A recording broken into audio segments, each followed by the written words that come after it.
अनेकांतावाद। हाँ, जब मैंने आपकी टिकट के प्राइस भी देखे थे बेसिकली, तो होश उड़ गए थे, लेकिन मैं उनको कंक्लूजन से दूर भगाना चाह रहा हूँ। The most addictive illusion is the illusion of freedom. आपने शायद कोई ट्रेडमार्क सा ले रखा है स्क्रीन के ऊपर ना। क्षमता नहीं है ना हमारी कृष्ण बनने। See I don't like to use that word, but औकात नहीं है। आपका यूफोरिया ना वो इमोशन नहीं है। अभी मैं इस सवाल को इसीलिए इतना डॉज करने की कोशिश कर रहा हूँ क्योंकि है ना इसका जवाब तो हर मोड़ पे मैं खुद को गलत प्रूव कर सकूं। वो दुनिया इसलिए नहीं बनी कि इस दुनिया को छोड़ के निकल जाओ। He can see everything, but he cannot remember any visuals or imagine it. और सब कुछ मैं ही हूँ, तो कुछ करना ही क्यों है? तो आप इनकम्प्लीट थे ना, इसलिए आपने सिमुलेशन क्रिएट कर। Exactly. देखो मैं साइंस वाला आदमी हूँ, ठीक है। मैं भी साइंस वाला आदमी हूँ यार, सेपरेशन मत करो। यहीं पे मैं आपसे बिल्कुल डिसएग्री कर जाऊंगा। वो आपके होने या ना होने से डिपेंड नहीं कर रही, वो रियलिटी खुद एग्जिस्टेंस में आ जा रही है। माया से भरी कैपिटलिस्टिक दुनिया में ये परसेप्शन जो मैं क्रिएट कर रहा हूँ, आप दुनिया को माया क्यों कह रहे हैं यार? मैं थोड़ा इरिटेट होता हूँ सबसे। Why you call this world maya? चाइनिज्म में जो जा रहा था, स्यादवाद, अनेकांतवाद, इसका कहना एक ही है, सबका सत्य अलग है। तो मुझे एग्जैक्टली वो याद है। मैं ऑफिस में बैठा था, सब निकल गए थे ऑफिस से, एंड पीछे ना आरती कहीं चल रही थी। मेरे ऑफिस के बिल्डिंग के पास कहीं मंदिर है, and suddenly it just flowed. या तो मेरे द्वारा सीधा टाइप ही हुई है, मैंने ना कॉमा मारा है ना फुल स्टॉप मारा है, and this is how it went. सवाल पूछना कितना जरूरी है। जब हम सवाल पूछते हैं तो हम समझते हैं कि जो सेब धरती पे गिरा था उसी हिसाब से चांद धरती की तरफ गिरता है, और हम जन्म पाते हैं, जन्म देते हैं एक चीज को जिसका नाम होता है gravitation, universal law of gravitation. फिर जब हम और सवाल पूछते हैं तो हम समझते हैं कि ग्रेविटेशन भी कोई फोर्स नहीं थी, बल्कि स्पेस टाइम में कर्वेचर था। जब हम सवाल पूछते हैं तो हम जानते हैं कि हम मिले हैं, बने हैं एटम से। फिर हम जब सवाल पूछते हैं तो हम जानते हैं कि एटम्स बने हैं इलेक्ट्रॉन से, प्रोटॉन से, न्यूट्रॉन से। फिर हम जब सवाल पूछते हैं तो हम जानते हैं कि प्रोटॉन्स और न्यूट्रॉन्स भी बने हैं क्वार्क से। फिर हम जब सवाल पूछते हैं तो हम देखते हैं कि इनके बीच में मास कहां से आता है, तो हमें जन्म पाता है हिग्स फील्ड का कंसेप्ट निकल के आता है। फिर जब हम सवाल पूछते हैं तो हम जानते हैं कि स्पेस टाइम कर्वेचर के बाद निकल के आता है मास और एनर्जी भी सेम है। जब हम सवाल पूछते हैं तो हमें ये समझ में आता है कि दुनिया में टेक्निकल टर्म्स में सब कुछ एक ही है, हम सब सुपर इम्पोज है, डुअलिटी एक साथ एग्जिस्ट करती है। जब हम सवाल पूछते हैं तो फिलॉसफी में जन्म होता है अद्वैत वेदांत का, कि सब कुछ नॉन डुअल में जाता है। जब हम सवाल पूछते हैं तो उसके बाद निकल के आता है कि यार नजरिया बदलो तो नज़ारे बदल जाते हैं, और जन्म होता है अनेकांतावाद का। जब हम सवाल पूछते हैं तो हम देखते हैं कि किसी ने सेब तोड़ लिया कि ईडन गार्डन से, और जन्म हो जाता है शैतान का, धरती का, खुदा का, और इन सब ईगो की चीजों का। जब हम सवाल पूछते हैं तब हम जान पाते हैं कि आखिर में हम जब मर भी जाएंगे तो सवालों के साथ ही मर जाएंगे। जब हम सवाल पूछते तो हम जानते हैं कि महाभारत पूरी हो जाती मगर हमारे पास गीता निकल के नहीं आती अगर अर्जुन ने वो पहला सवाल नहीं पूछा होता। करेक्ट। तो जरूरी यह है कि हम सबको पार्थ बन जाना चाहिए। जरूरी यह है कि हम सबको सिचुएशन में से गीता निकाल के लेके आनी चाहिए। जरूरी यह है कि हम दुनिया में हर इंसान को पार्थ बना दे। और इसी बीच में एक शो चल रहा है इंडिया में जिसका नाम है यूफोरिया, जहां पर एक आर्टिस्ट है जिनका नाम है रितुल, वो हमारे साथ बैठे हैं, जो दुनिया में लोगों को बनाना चाहते हैं पार्थ, और अपनी जान और सब कुछ हथेली पे रख के आए हैं मेरे पास, क्योंकि मैं तो सवालों से बहुत भरा हुआ आदमी हूं और मैं एक दिन जब इस दुनिया से जाऊंगा तो सवालों के साथ ही जाना पसंद करूंगा। और मैं चाहता हूं जितने लोग मुझे देख रहे हैं, प्लीज आप भी सवालों के साथ जाइएगा। जिस दिन फुल स्टॉप आ जाता है तब जन्म होता है एक्सट्रीमिज्म का, तब जन्म होता है इस चीज का कि मेरा मजहब, मेरा सत्य ही सत्य है, बाकी किसी का सत्य सत्य नहीं है। क्योंकि हम सवालों के से घिर के जब परे निकल जाते हैं और फुल स्टॉप में आ जाते हैं, तब हम देखते हैं कि दुनिया में इतनी एक्सट्रीम जो वायलेंस हो रही है वो सिर्फ फुल स्टॉप की वजह से आ रही है। तो मैं चाहता हूं दुनिया में सब पार्थ बने। मैं चाहता हूं दुनिया में लोग आर्ट को इस नजर से देखें कि आर्ट के बिना ये धरती सिर्फ एक पत्थर का टुकड़ा है जो हवा में घूम रहा है। उसी बीच में इस शो के लिए हम अब उस पर बात करने के लिए आए हैं। हमारे साथ रितुल जुड़ चुके हैं। इनका शो का नाम ही है पार्थ। यार पार्थ क्यों रखा मेरी जान, कृष्ण क्यों नहीं रख दिया? Okay, the best part is show का नाम चैप्टर पार्थ जब पढ़ा तब ऑलरेडी 2 शोज हो चुके थे। ओके। क्योंकि मैंने सवाल पूछना बंद नहीं किया शो होने के बाद भी। तब मुझे रियलाइज हुआ कि इस शो का रियल एसेंस क्या है। After doing 2 shows, first premiere show and first debut show, उसके बाद पता चला कि इसका रियल एसेंस क्या है। मुझे खुद क्रिएटर को, राइटर को, क्रिएटर के ईगो के बिना क्रिएटर को समझ में आया इसका एसेंस, और उस एसेंस को नाम देने की कोशिश में जन्मा पार्थ। देखा आपने एक चीज नोटिस करी होगी, जैसे इन्होंने बोला मुझे क्रिएटर को अचानक से इनके दिमाग में सवाल अंदर कहीं आया होगा कि यार ये शायद मैं ईगो से एसोसिएट कर रहा हूँ। करेक्ट। कितनी खूबसूरत बात है यार। आज का जो हमारा ये डिस्कशन होने वाला है ये ओवरऑल थोड़ा साइंस की तरफ जाएगा, थोड़ा आर्ट की तरफ जाएगा, थोड़ा अद्वैत वेदांत की तरफ जाएगा, थोड़ा महाभारत की तरफ जाएगा, थोड़ा फिलोसफी की तरफ जाएगा, फिलोसफी की तरफ, खोज की तरफ जाएगा, खोज की तरफ जाएगा। और ये जरूरी हो जाएगा कि खोजते रहना कितना जरूरी है। बाय द वे, अगर आप टाइटल देख चुके होंगे तो आपने समझा होगा कि थोड़ी बहुत अद्वैत वेदांत के ऊपर बात होने वाली है। एक ऐसी अजीब सी फिलोसफी जिसको हम सरफेस लेवल पे समझने के बाद हम बोल तो देते हैं हम ब्रह्मास्मि, दैट इज लेवल 101। हाँ, बट वहां तो शुरुआत होती है। हाँ, लेकिन हम जान नहीं पाते कि ब्रह्मा का मतलब क्या है। क्या ब्रह्मा हम देवी देवताओं की बात कर रहे हैं या अवेयरनेस की बात कर रहे हो? कभी कभी कुछ कह लीजिए सूडो साइंस कह लीजिए। इस बात को मैं हमेशा मानता हूं कि सूडो साइंटिस्ट बोलते हैं, एक सिंबल देते हैं अपने मजहब का, और कोई भी मजहब इसमें इन्वॉल्व है, अगर आप उस किसी भी मजहब से हैं उसको MC² के इक्वल रख देते हैं। आप सोचिए ये सरफेस लेवल पे हम कितने सरफेस पे जा चुके हैं मजहबों के अंदर भी, क्योंकि हम सवाल सही से पूछ नहीं पा रहे। हमें लगता है कि उन सवालों से हमें जूझना ही क्यों है जब हमें एक ऐसा जवाब मिलता है जो हमारी एक सो कॉल्ड परसेप्शन को एक अच्छा रूप दे रहा है कि हमारा मजहब, हमारी फिलॉसफी जो भी बात करती है वो देखो साइंस वहां पे आके दे रही है। लेकिन आप सोचिए आपके मजहब को वो साइंटिफिक टर्म या इक्वेशन आपके मजहब को एक बाउंड कर रही है। अगर मैंने किसी रिलीजियस सिंबल को MC² के इक्वल रख दिया, इसका मतलब क्या है कि मैं उसको बांध सकता हूं। तो अगर अनंत है जो, जिसको हम टेक्निकल टर्म्स में, अनंत नाम भी अच्छा नहीं होना चाहिए, अनंत भी एक टेक्निकल टर्म्स में हमने उसको डिफाइन कर दिया है। उसको अगर आप MC² के इक्वल रख रहे हैं, इसका मतलब आपने अपने मजहब और फिलॉसफी को एक बाउंडेशन में डाल दिया है। तो ये सवालों के ऊपर जो मैं बात कर रहा था, अद्वैत वेदांत के ऊपर आपने बताया कि आपका शो के अंदर बहुत सारी फिलोसफिकल टर्म्स में जाते हैं, आपने बहुत सारे गाने कंपोज किए हैं इसके अंदर। तो मैंने आपसे बात करते हुए आपने बोला था चैलेंज करूंगा मैं आपको कि कोई भी फिलोसफी उठा लो दुनिया की, मैं सबसे पहले अद्वैत वेदांत को लेकर आ रहा हूं और उनके फिलॉसफी के अराउंड इनके पास एक गाना तैयार है, फिलॉसफी तैयार है और क्या कह सकते हैं कि कंपोजिशन तैयार है। करेक्ट। तो अद्वैत वेदांत की अहम ब्रह्मास्मि, जो कि अगर आप लोग नहीं जानते हैं कि मैं ही Brahma, I am the truth की जब हम बात करते हैं कि मैं ही सुप्रीम अवेयरनेस हूं, तो यार ये किस जगह मिलता है आपके कंपोजिशन में? देखो, उससे पहले आपने अनंत की बात की, मैं उसके ऊपर भी कुछ बोल सकता हूँ। जो आपने, मुझे बहुत अच्छा लगा जब आपने बोला, लोग बोल देते हैं अनंत, इनफाइनाइट, और इनफाइनाइट को डिफाइन करने की कोशिश नहीं करते, समझने की कोशिश नहीं करते, क्योंकि इन्फिनिटी पे तुम्हारी समझ खत्म हो गई थी, वहां पे फुल स्टॉप लग गया। सबकी नहीं होती, रामानुजन की रहती है, रामानुजन की रहती है, उनकी नहीं, सबकी नहीं होती, बट उसके अराउंड भी सो हमारे शो में सबसे ओपनिंग पोएट्री ही जो है वो अनंत को ही सवाल करती हुई है, कि अनंत के नेचर को ही क्वेश्चन करती है।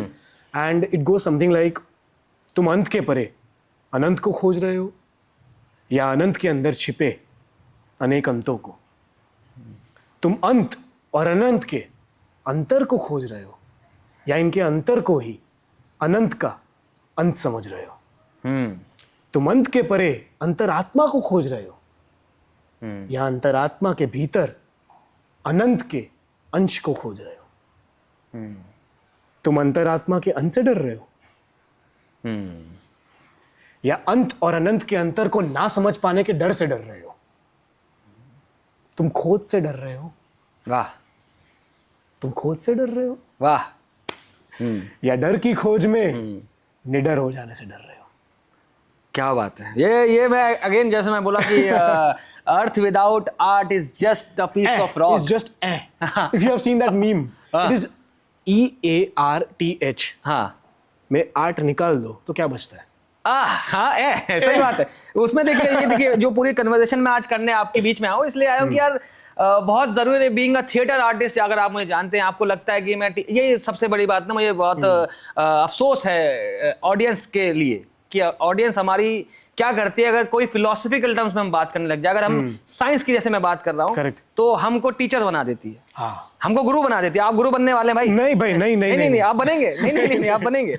तो गुरु बना देते हैं हम लोग, लेकिन हम जो मतलब खराब है वर्ड बोलना, लेकिन वल्गैरिटी को, गाली गलौज को, न्यूडिटी को हम सोचते हैं यही पीस ऑफ आर्ट है। वो ऐसे आर्ट नहीं है यार। देखो, आंखें खोली, हम स्टेज के ऊपर जब हम जाते हैं तो हर आर्टिस्ट आपके सामने एक ऐसी कहानी लेके आना चाह रहा है जो कि अपनी फिलॉसफी को आपसे जोड़ना चाह रहा है। तो ये काम आपने किया, इसलिए मैं आज इनके साथ बैठा हूं कि हम बात कर सके इस पार्ट के अराउंड ही। तो इन्होंने एक चैलेंज तो पूरा कर लिया, नहीं किया शायद। अब बताइए, before doing that, it is very important that I clear, and I am sure ये हमारी ऑफ कैमरा भी इस चीज पे बात हुई है कि हम गुरु नहीं है, ना बनने की कोई का ढोंग करना चाहते हैं।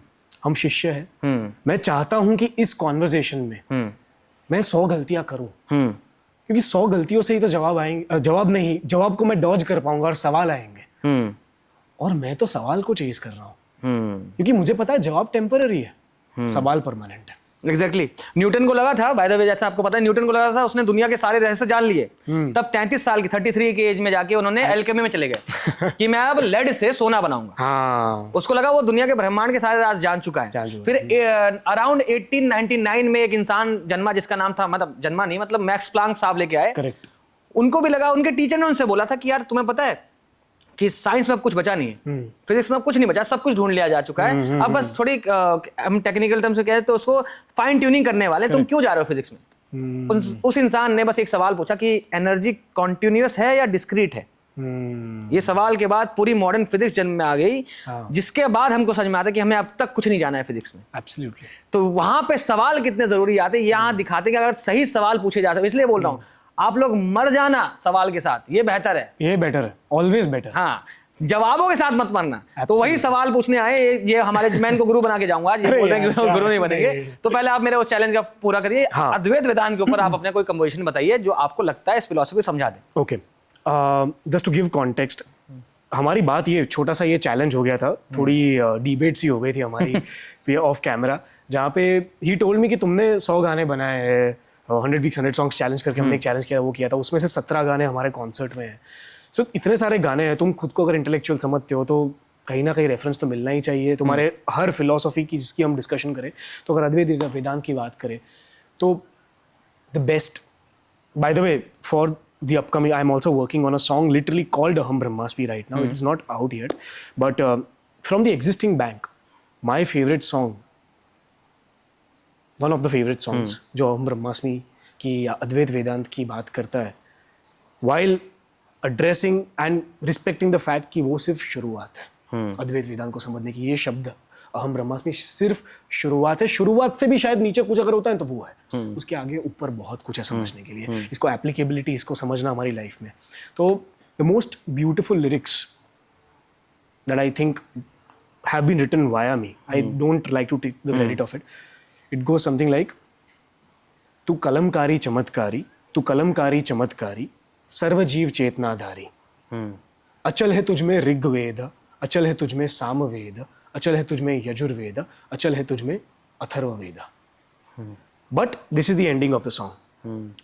इसके स्टार्टिंग में हम जब जाए ना तो ऐसी लाइंस भी आती है कि चल मान ले पिछले जन्म में व्यर्थ अपने सारे कर्म थे, बात कर अब इस घड़ी की, कौन रोके तुझे इस जन्म में। इसका मतलब ये नहीं, सी अहम इंपॉर्टेंट है, अहंकार का कंप्लीट त्याग करना ये पॉसिबल नहीं है, ये तो मैं मानता हूं, ये पॉसिबल नहीं है, otherwise existence would just collapse into singularity again. Genuinely अगर हम सब ने अहम त्याग दिया तो वापस सिंगुलर हो जाएंगे सब। तो अहंकार जरूरी है सस्टेनेंस के लिए। तो अहंकार जब जरूरी है तो आइडेंटिटी जरूरी है, तो आइडेंटिटी जरूरी है तो एक पर्पस जरूरी है, बट उस पर्पस के बियॉन्ड तुम कुछ देख ही ना पाओ, वहां तुम गलत जा रहे हो। कि एक रिजिड पर्पस को तुमने मान के जिंदगी में चल लिया कि ये मेरा पर्पस है, अब तो मैं धनुष की आंख से देख रहा हूं और यही पर्पस को मुझे एनी हाउ अचीव करना है, कुछ भी हो जाए उसके लिए मुझे चाहे कुछ भी करना पड़े। दोस्त, शायद वहां पे तुम इवॉल्व होने से नकार रहे हो। मतलब कैसे? जैसे फॉर एग्जाम्पल मैंने मान लिया कि बिफोर दैट, ये तो हम डायग्रेस हो गए, but it starts from this lyrics की ब्रह्मांड की ये विशाल चेतना इस जन्म में, इस घड़ी में दे रही तुझे क्या चुनौतियां। इवन दो मान लिया अद्वैत वेदांत है, we are the creator, we are the creation, we are the observer, we are the observed, but एक क्रिएटर के होने के नाते, हमने क्रिएटर बनने के नाते अपने आप को भी एक चैलेंज दिया है, और ये चैलेंज हमने ही खुद को दिया है, उसको भूलने की चॉइस भी हमारी है। So I am working on one of the songs, उसकी एक ऐसी लिरिक्स जाती है, वहां से मैं आपका जवाब दूंगा। These lyrics are from the song Aham Brahmasmi I am working on. It goes something like सर्वधर्मन परित्यज्य, it goes from 18.66 Gita, and जिसका मीनिंग, 3 शब्दों का मीनिंग है surrender to me completely, when Shri Krishna ये चीज कहते हैं। बट उसके बाद आती है लाइन्स, कहा था मैंने, सुना भी मैंने, भूलना भी चुना है मैंने, इस खोज की आलोचना को नोचना भी चुना है मैंने, इस भेद के भाव को आकार भी दिया है मैंने, भ्रमों के सारे भवंडरों को एक श्वास में रचा है मैंने, दैट एक श्वास being the big bang. In my mind when I visually imagine कि जब ये सृष्टि की रचना हुई, अब ये सृष्टि की हम दृष्टि है या ये दृष्टि ही पूरी सृष्टि है, ये हम पे, बट ये जब रचना हुई तो ये चैलेंज, ये burden of evolution and entropy हमने ही हम पे खुद पे डाला है, और इसको भूलना भी हमने ही चूज किया है, but we just don't remember it so that we can find our way back to that singularity, but this time with deeper essence and deeper meaning of this entire existence. This is what I believe in, and this is the narrative that I believe in, and I'm sure it is going to evolve. अभी इस narrative को अगर मैं मान लूं, now coming to your answer, मान लूं कि यही सत्य है, यही मेरा एप्पल गिरने वाला, ग्रेविटी को डिस्कवर करने वाला मोमेंट है, और इसके आगे मैं देखूंगा ही नहीं कुछ। मैं यूनिफाइड फील्ड थ्योरी की कभी खोज करने की इच्छा रखूंगा ही नहीं, मैं वहीं पे खत्म हो जाएगी मेरी खोज, तो मैं कभी इवॉल्व ही नहीं कर पाऊंगा। मेरे द्वारा जो एंट्रोपी होनी है, एंट्रोपी को यूजुअली सब नेगेटिव ही समझते हैं, but I see it in a very progressive. Entropy is a result of maximum power principle in a way, कि जहाँ सरप्लस पावर होती है, that power is going to result into some or the other form of evolution, and that evolution is going to lead to entropy. अभी entropy तब degeneration की तरह देखी जाती है, बट डीजनरेशन से ज्यादा मैं उसको एक्सपांशन की तरह देखता हूँ। शुरुआत सिंगुलैरिटी से हुई थी, फिर एक्सपांड होते गए ब्रांच आउट होता गया ब्रह्मांड, and the observable universe is beyond our observation at this moment, and even for thousands of years it is going to be beyond our observation. But अगर इस एक्सपांशन में मैं नई चीज एंड नए पर्पस को ढूंढने के लिए तैयार नहीं हूँ, and all of these things when ये जब मैं सब बोलता हूँ, ये सब मेटाफोरिकल है। अपने जीवन में अभी मैं साधारण भाषा में बोलूँ कि मुझे जीवन में डॉक्टर बनना है, मुझे ये डिग्री चाहिए, उस डिग्री के आगे मैं अगर कुछ सोच ही नहीं पाऊंगा, तो जो एपिफनीज मेरे पास मुझसे जुड़ने वाली होगी थ्रू अ डिवाइन चैनल, वो मुझ पे नहीं जुड़ेगी। नहीं, तो अभी आप जैसे बात कर रहे हैं सारी ये, मैं वही बता रहा हूँ। अभी तो पहले वो जवाब दे दीजिए फिलॉसफी वाला, उसके बाद मैं ऐसा आपसे सवाल सिंपल सा ही है, अगर आप बोल रहे हो अद्वैत वेदांत पे आप बिलीव कर रहे हो और सब कुछ मैं ही हूँ, करेक्ट, तो कुछ करना ही क्यों है? वही तो इवॉल्व क्यों होना है आज? चलो मैं एक बहुत साइंस फिक्शन थियोरी की तरह समझाता हूँ, एक like I am answering to someone who loves science fiction, उस हिसाब से, बिकॉज एक थियरी है मेरी जो मैं खुद को कभी ना कोपिंग मैकेनिज्म की तरह यूज करता हूँ इसको मानने के लिए, कि आज अगर मैं ही था क्रिएटर और मैं ही हूँ क्रिएशन, तो कोई तो पर्पस होगा, मैंने ये पूरी सृष्टि को क्रिएट किया, इस क्रिएशन को क्रिएट किया, एंड वो पर्पस मेरे लिए यही है कि एक ऐसा टाइम रहा होगा। Now this will sound very pseudo scientific, I know, but चलो मैं तो बोलूं कहानी की तरह इसको सुन लो, मैं इसको सत्य नहीं बता रहा, बट ये मेरे अंदर का एक स्टोरी टेलर इस दुनिया को इस नजरिए से सोचने की कोशिश कर रहा है कि सोचो हमने इस दुनिया को तब बनाया जब वी बिकेम सिंगुलैरिटी। पहले सिंगुलैरिटी नहीं थे, we collapsed into singularity, we had all the knowledge of the entire universe, and then we decided consciously to recreate the entire universe, because एक ऐसा पॉइंट आ गया था जहां पे इस पूरे ब्रह्मांड के नॉलेज, भले हमारे पास एक्सेस है, हमारे माइंड में एक हाइव माइंड बन गया, सिंगुलैरिटी बन गई है, बट उसका कोई मीनिंग ही नहीं बचा। When you become infinite, resources and meaning vanish, उसका कोई मतलब ही नहीं रहता है, क्या उसका कोई अर्थ ही नहीं रहता है। अभी वो अर्थ ढूंढने के लिए, नॉट ये अर्थ ही वाला अपना मीनिंग ढूंढने के लिए, we recreated this entire simulation again. I will use the word simulation specifically. We simulated the entire reality so that we can fragment our consciousness into multiple beings. लेकिन क्यों करना था?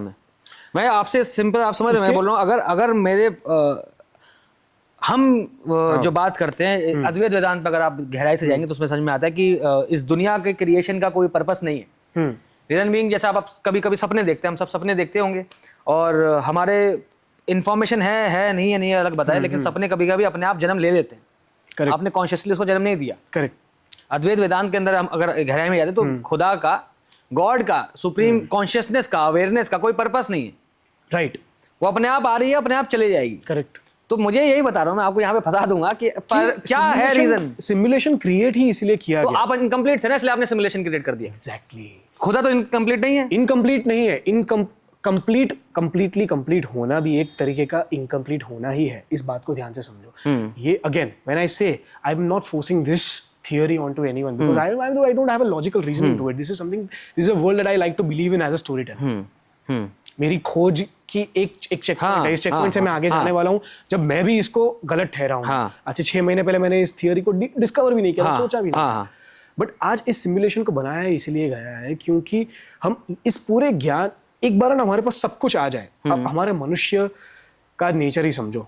Once we have the phone, once we have completed और achieved something, उसकी value खत्म हो जाती है। वंस यू अचीव इन्फिनिटी, तो इन्फिनिटी की भी वैल्यू खत्म हो जाती है। तो उस वैल्यू को फिर से अच्छे से समझने के लिए, इस एसेंस को फिर से धारण करने के लिए इस फ्रैगमेंटेशन ऑफ कॉन्शियसनेस का जरूरी था, so that we can find our way back. And we created this maya and illusion intentionally. तो आप कह रहे हैं कि अहम ब्रह्मास्मि का मतलब आप ये समझ रहे हैं कि इंटेंशनली कहा जाए तो किसी सुप्रीम कॉन्शियसनेस ने ये सब फ्रैगमेंट, हम ही ने इसको वो करा, फ्रैगमेंटेशन में किया, क्रिएट। ठीक है, चलिए। हाँ, right. And fragmentation so that we can find our way back to that singularity eventually down the line, thousands of billions of whatever number of years, but this time with a better understanding and more। अब हम human vocabulary में इसके लिए शब्द नहीं है। मैं gratefulness बोलूंगा तो इन्फिनिटी को ग्रेटफुलनेस के भाव का मतलब क्या है, उसका कोई जरूरत नहीं है। We don't have the right skill set और to create the words of that meaning. It's like defining the color red to you, but in a knowledge you don't know, in a language you don't know. मैं कैसे समझाऊंगा? क्योंकि वो शब्द जो मैं समझता हूँ आप समझ ही नहीं सकते। तो मैं आपको लाल कलर को समझाऊं ही कैसे विदाउट कंपेयरिंग? तो इट इज लाइक दैट कि आज एक रियलिटी के लिए हम बढ़ रहे हैं आगे। And this is exactly what spiritual growth is. This is exactly what that essence is. And उसी essence को अचीव करने का पर्पस भी हमने क्रिएट किया, एंड उससे सेपरेशन भी हमने क्रिएट किया। कहा था मैंने, सुना भी मैंने, भूलना भी चुना है मैंने, so that we can find it with a deeper meaning. तो हासिल क्या हो जाएगा डीपर मीनिंग फाइंड करके? अभी वो तो भूलना भी हमने ही चुना है। हाँ। तो जब तक हम फिर से याद नहीं होगा तब तक तो it's a hunch that I am chasing, and I believe the key to that entire transcendence is via the emotion of euphoria. यहाँ लगेगा कि मैं ब्रांडिंग कर रहा हूँ, बट जनरली व्हेन आई से यूफोरिया, EUPHORIA, ये सवाल मुझसे सब पूछते हैं कि तुमने स्पेलिंग क्यों चेंज कर दिया? हाँ बिल्कुल, तुम्हारे शो में, राइट? वो सब मुझसे पूछते हैं, उसका भी मीनिंग है, बट EUPHORIA वाली जो फीलिंग है, दिस इज अ फीलिंग। मैं ना बेस्ट एग्जांपल देता हूँ।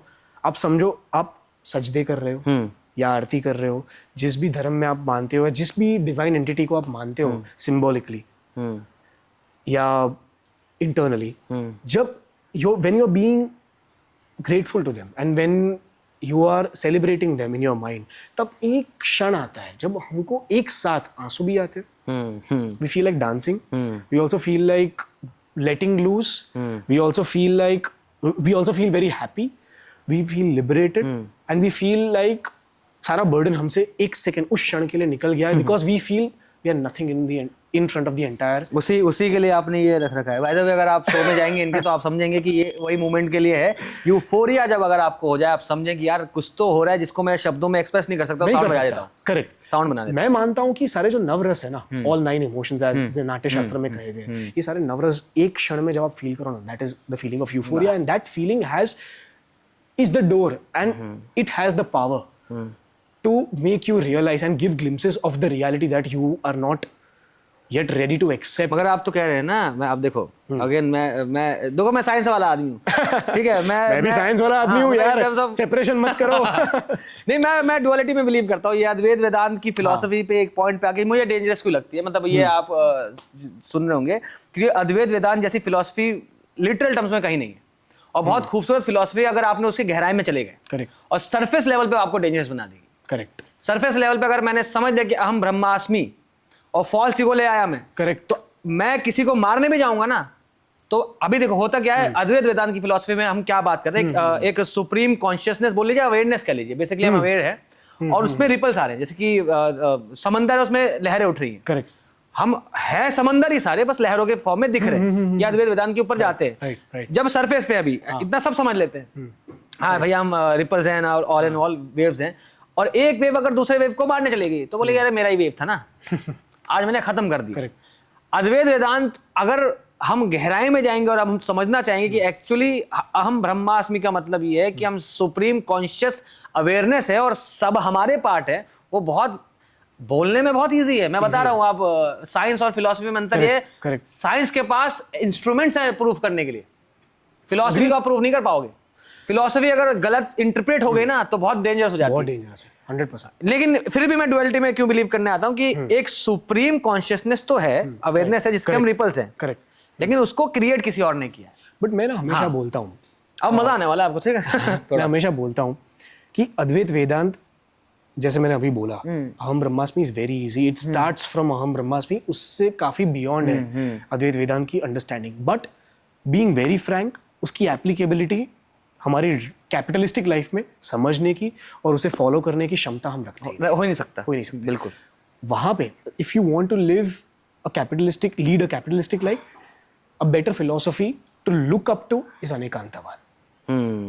एंड जैनिज्म इसमें जाते हैं, जैनिज्म में जो जा रहा था स्यादवाद, अनेकांतवाद, एंड इसका कहना एक ही है, सबका सत्य अलग है। अभी सरफेस लेवल सिंबलिज्म के पॉइंट ऑफ व्यू से देखने जाओ तो ये एग्जैक्ट कॉन्ट्रडिक्शन हो गया अद्वैत वेदांत का, लेकिन है नहीं, लेकिन है नहीं, पता है मुझे, है नहीं वो contradiction. The beautiful part is in a limited finite form as a human being और अ लिविंग बीइंग, सबका सत्य 100% अलग होने वाला है, बिकॉज वी नो हमारा जो स्पेक्ट्रम ही है देखने का, वो अल्ट्रावायलेट और इंफ्रारेड के बीच में इतना छोटा स्पेक्ट्रम है, बाकी यहाँ तो माइक्रोवेव वेव्स, ये वेव्स, वो वेव्स, इतना बड़ा स्पेक्ट्रम है, कुत्ते हमसे बड़ा ज्यादा देख पाते हैं। That is how small our spectrum of vision is, and even thinner is our spectrum of hearing. तो उसमें से जो एक परसेप्शन 3D रियलिटी हम क्रिएट करते हैं, तो that is definitely going to be different than yours. वो नहीं बोलते how do I believe that your red is my red? It could be different, right? तो वहाँ पे अनेकांतवाद is a more humble philosophy to believe and live by, because in a human form, in a finite human being,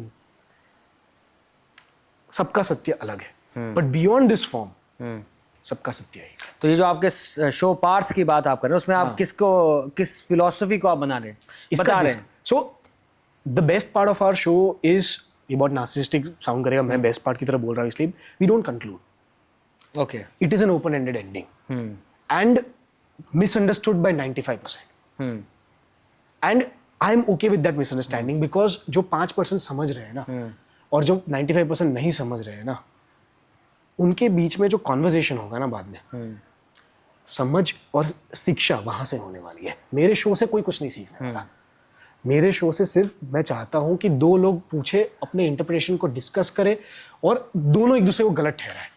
तो अभी एक बताइए, आपने अभी बात करी अद्वैत वेदांत पर, हाँ, आप उसको बिलीव कर रहे हैं, करेक्ट, अभी आप 95% और 5% में बांट दिए, करेक्ट, और अभी 5% वाले 95% वाले को बता रहे हैं, तो वही अगेन मैं आपसे पूछ रहा हूँ कि आप किसको मान रहे हैं, आप किस चीज को आप अहम ब्रह्मास्मि को मान रहे हैं अंदर से, या फिर in a capitalistic life that I am leading right now, I believe in Anekantavad. But beyond this life, I definitely believe in the unified field theory, which we haven't cracked yet scientifically. कभी होगी भी नहीं, मैं इसलिए मैं बोल रहा हूँ। हाँ, नहीं होगी, आई एम श्योर। हमारे जब तक हम इस डिमेंशन की अंडरस्टैंडिंग में अटके हुए तब तक नहीं होगी। तो अच्छा, इससे आगे बढ़ने से पहले अभी आपने जैसे क्या नाम बोला, अनेकांतवाद, अनेकांतवाद की बात अगर निकलिए तो एक बताइए आपके कंपोजिशन में कोई इसके अराउंड। ओके, सो ऐसे मैं करते रहूंगा, पता है? यस, ये कोई प्रमोशनल टैक्टिक्स नहीं है, ये मुझे जेन्युइनली चैलेंज कर रहा है। ही थॉट कि तू अगर इतना बड़ा जेन्युइनली अगर इंटेलेक्चुअल राइटर खुद को समझता है तो तेरे हर गाने में कहीं ना कोई किसी हर फिलोसफी का रेफरेंस होना चाहिए। सो ओके, ठीक है, challenge accepted. With a little small asterisk, ये गाना यूफोरिया का पार्ट नहीं है, it is part of 100 weeks 100 songs challenge. The song is called Samay, and it is a story जहाँ it is a conversation between 3 characters, past, present, future. अभी past, present, future एक दूसरे से टाइम का nature discuss कर रहे हैं। But ये गाने का जो अंत है, last 4 lines that I will recite to you, समय तो जैसे अपनी जिंदगी लाखों सवालों की है ये दिल लगी, जवाब सारे जो ढूंढे तूने तो झट से बदल दे ये फितरत अपनी. The moment you find the answer will change it's nature. But if you, and वही जवाबों पे बात आ जाती है, अब उस जवाब पे तुम अटक गए तो जवाब तो ऑलरेडी इवॉल्व हो चुका है. तुम्हारी अंडरस्टैंडिंग को इवॉल्व करने के लिए, नए सवाल को एंट्री देने के लिए तुम्हें तो खुलना पड़ेगा ना. तो ये अनेकांतवाद में कैसे जा रहा है ये अनेकांतवाद में ऐसे जाता है कि you accept that every truth that you discover on daily basis, on yearly basis, on monthly basis is not a dead end. Reality is beyond that dead end. And तुम जितने ज्ञानी बनने की कोशिश करोगे उतना तुम्हें अपनी अज्ञानता का भाव पता चलेगा, उसकी रियलिटी पता चलेगी कि the more truths you realize, the more there is to realize. Because the degrees of freedom will multiply. आज मैंने बहुत ही इंटरेस्टिंग एक बात पढ़ी थी कहीं पे. I think Eric Winston said this. He is a huge mathematician and he said this कि डिमेंशन, सब बोलते हैं ना, क्योंकि समय की भी बात आई इसलिए सॉन्ग की, इसलिए मैं बोल रहा हूँ कि time is the 4th dimension. बोला जाता है कि 3 कार्डिनल डायरेक्शंस के ऊपर स्पेस, लेंथ, स्पेशियल डिमेंशंस जो 3 है, उसके बियॉन्ड जो 4th डिमेंशन है वो टाइम है. But he does not agree with the same. He says dimensions are basically freedom of degrees. आज फॉर एग्जाम्पल मेरी टंग जितने टाइप्स ऑफ टेस्ट को एक्सपीरियंस कर सकती है, वो सारे अलग अलग डिमेंशन है. फॉर एग्जाम्पल मेरी टंग सिर्फ 5 ही अलग अलग टेस्ट को आइडेंटिफाई कर सकती है. स्वीटनेस, सारनेस, तीखा, नमकीन एंड कड़वा. तो ये 5 डिमेंशन हो गए that I can experience. Dimensions are the one which you can control, basically. The one you can, their freedom of degrees, mathematically speaking, scientifically speaking. अभी मैं कोई मैथमेटिशियन नहीं हूँ कि इसको टेक्निकल टर्म्स में या तो प्रूव कर पाऊँ या एक्सेप्ट कर पाऊँ या क्वेश्चन कर पाऊँ. But Eric Winston is someone that I really respect, and I agreed with this philosophically also कि dimensional understanding is like अनेकांतवाद. कि इट्स नॉट कि हम ये 3 स्पेशल डिमेंशंस में अटके हुए हैं और इसमें और कोई डिमेंशंस एग्जिस्ट नहीं करते. आज अगर मैं एक और एग्जांपल की बात करूं, देयर इज अ स्टेट. आप जब इमेजिनेशन, सबकी ना पता है आपको, इमेजिनेशन पावर अलग अलग लेवल की होती है. व्हेन आई टेल यू कि एक rocket ship, I saw a TED talk, उसमें ये एग्जांपल बहुत अच्छे से देता है दैट स्पीकर कि imagine a rocket ship crashing on a moon, on moon और सम प्लैनेट. वहाँ से एक एलियन बाहर निकला और वो हैचेट को खोलता है और अंदर से कोई उसे खोलता है. अभी इस चीज़ को एक फोटो में आप कैसे इमेजिन करोगे? जो इमेजिनेशन आपकी है, जो इमेजिनेशन मेरी, वो सेम तो नहीं होने वाली. मेरे में ज़्यादा कलर्स होंगे, आप में कम कलर्स होंगे, मेरे या आप में मुझसे भी ज़्यादा कलर्स होंगे.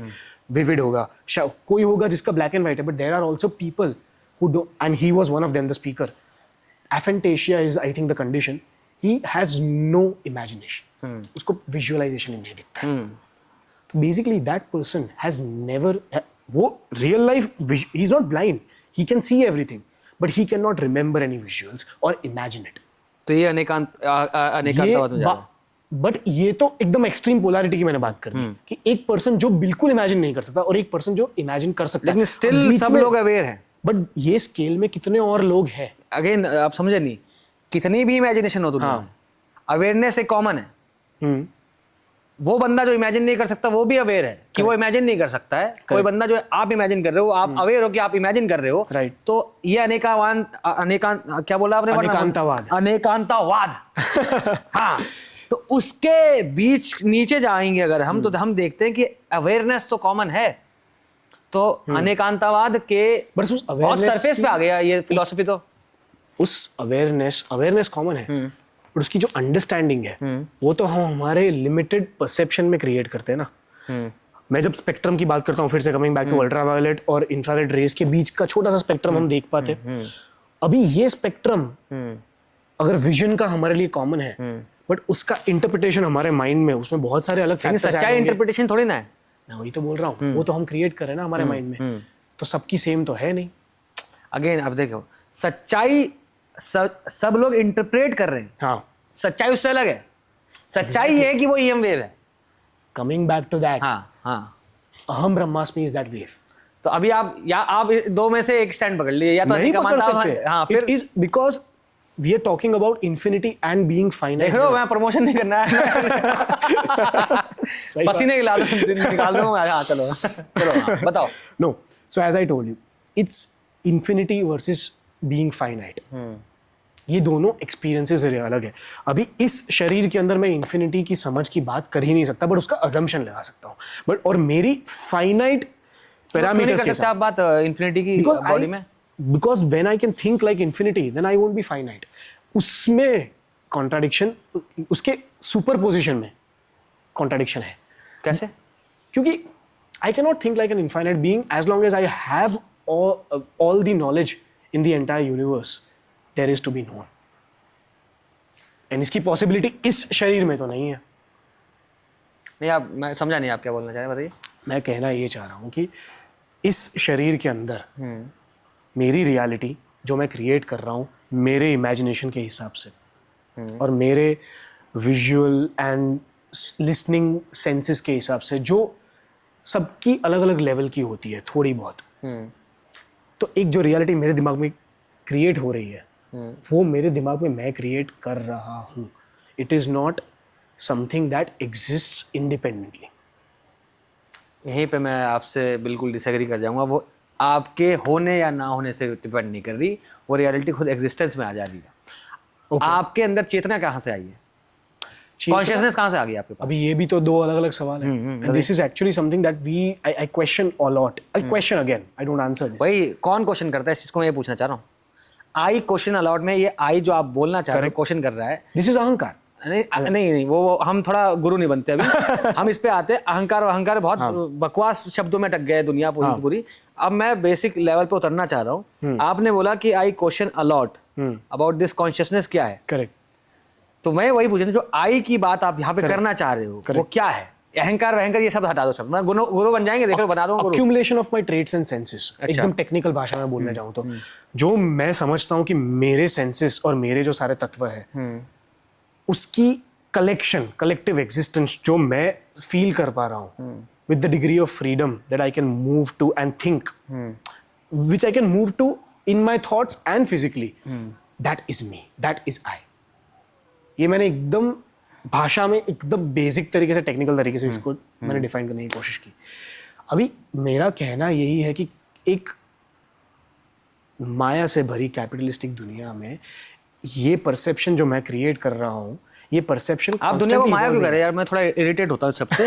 Why you call this world maya? आपको प्रॉब्लम इससे हो रहा है क्योंकि माया आपके दिमाग में एक नेगेटिव कॉनोटेशन के साथ आता है। मेरे दिमाग में वो नेगेटिव कॉनोटेशन के साथ आता ही नहीं है। यही बात हुई ना। ये तो पॉजिटिव है। हाँ, माया तो क्रिएट ही हमने, अगर अहम ब्रह्मास्मि को माना जाए या ना भी माना जाए, चलो ड्युअलिटी में भी मैं मान लूं, आई am not against it. I am pro accepting anything that challenges me constantly. मेरा तो यही है, माना सवाल पूछना का काम है मेरा। बट अगर क्रिएट किया गया है ये चीज, तो माया तो वही है। माया शब्द को सटायर लिटरेचर में इतना ज्यादा डेरोगेटरी बता दिया है। एग्जैक्टली।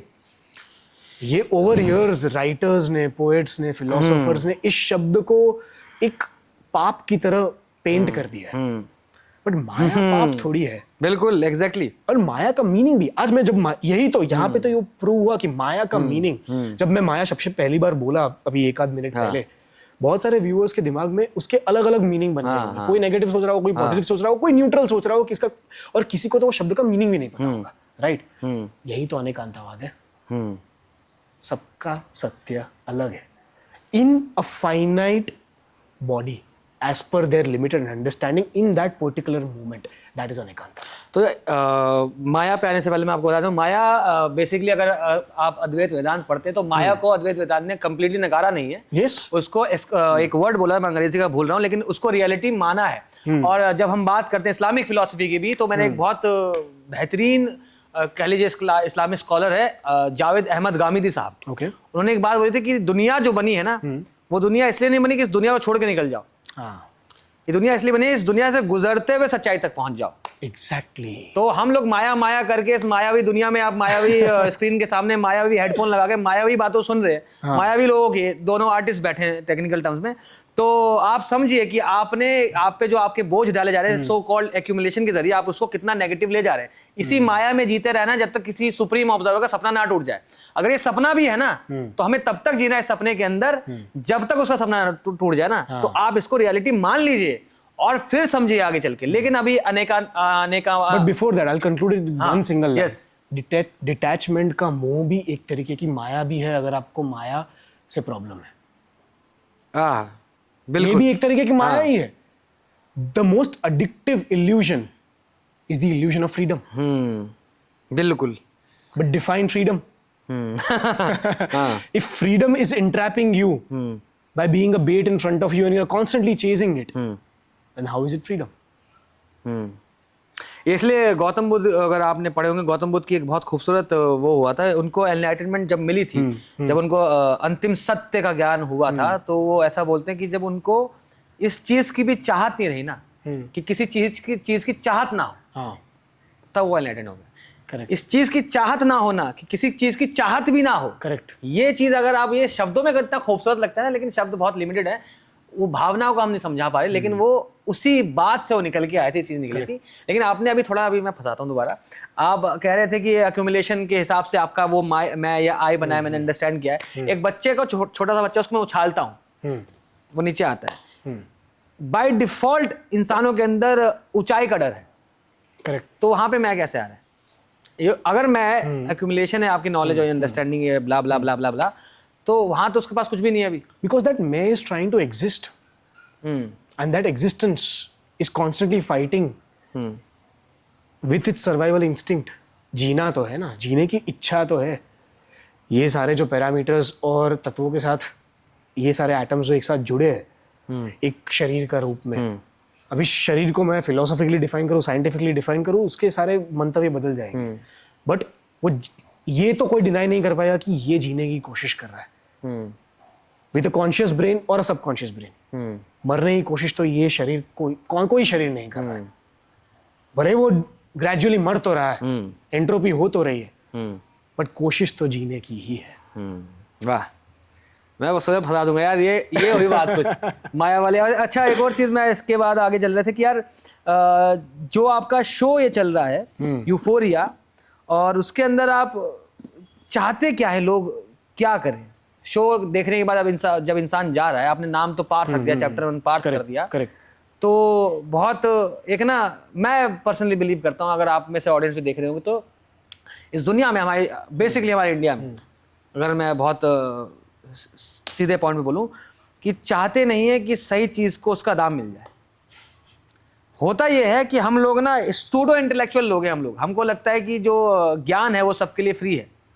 उस ज्ञान को पाने में किसी की बहुत सारी जिंदगियां चली गई हैं, ठीक है, और उस चीज के लिए हम, जैसे मुझे लगता है, जब मैंने आपकी टिकट के प्राइस भी देखे थे बेसिकली, तो होश उड़ गए थे, लेकिन फिर मैंने आपका सेटअप देखा।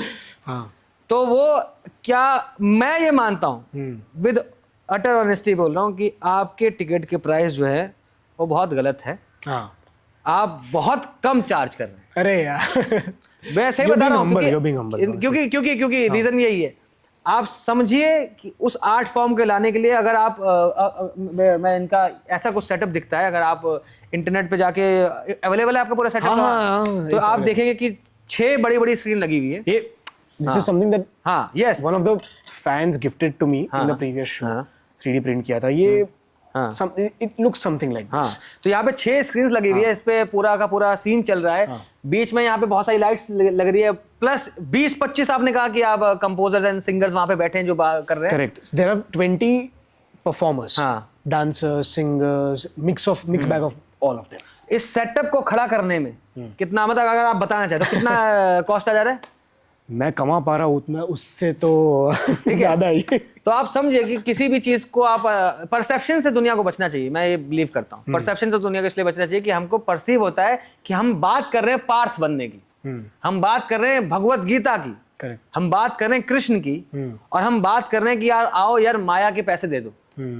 Correct. लेकिन आपको समझना पड़ेगा इस मायावी दुनिया में अगर हमें माया बने रहना है, जब तक ये एंट्रोपी खत्म नहीं हो रही है, जब तक ये ईगो खत्म नहीं हो रहा है, जीने की कोशिश तो कर रहा है, तो कुछ तो चाहिए पेट होता तो है। पालना है। हाँ, तो वो उस चीज को आप प्लीज करिए कि मैं एक पॉइंट में बोलना चाहता था, मैंने इससे कुछ वो नहीं किया था कि यार कभी मैं रोक देंगे वीडियो के बीच में। तो ये आप इसको टिकट्स तो खैर आपने देख लिए होंगे, अवेलेबल होंगे, तो उस पे रीजनिंग के साथ चीजें हैं कि इस सेटअप को खड़ा करने में, जब मैं अपने थिएटर करा करता था यार, तो हम जब शो करते हैं, ऑडिटोरियम बुक करते हैं, 1,20,25,000 का ऑडिटोरियम होता है। हाँ, हम एक्टर्स खड़े होते हैं और दुनिया के सबसे सस्ते मजदूर हैं एक्टर्स, हाँ, उनको पैशनेटली आप काम करा लो फ्री में। करेंगे। अभी जैसे यहाँ पे लाइट्स वाइट सब लगी हुई है, यहाँ पे कोई पैशनेट नहीं है यार, हाँ। यहाँ पे सब अपना काम कर रहे हैं, इसका इनको पैसा मिल रहा है, करेक्ट। लेकिन पैशनेट एक्टर बुलाया जाएगा हाँ, कि भाई तुझे एक्टिंग करवा रहे हैं तो देखो फ्री में काम करेगा।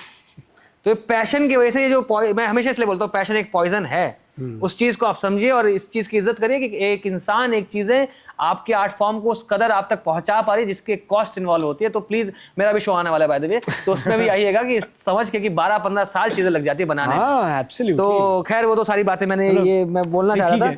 मेन वही है, लोग एक्चुअली ये होता क्या है कि लोग समझते हैं, आज मुझे बहुत सारे, I don't get angry on people who से कि तुम ज्यादा चार्ज करो, क्योंकि मुझे पता है कि उनका लिमिटेड परसेप्शन, उनको पता नहीं कि एग्जैक्टली क्या हो रहा है आज, क्योंकि वो वही सेम लोग हैं जो सजेशन देते हैं कि तुम इस ऑडिटोरियम में क्यों शो नहीं करते, उस ऑडिटोरियम में क्यों शो नहीं करते।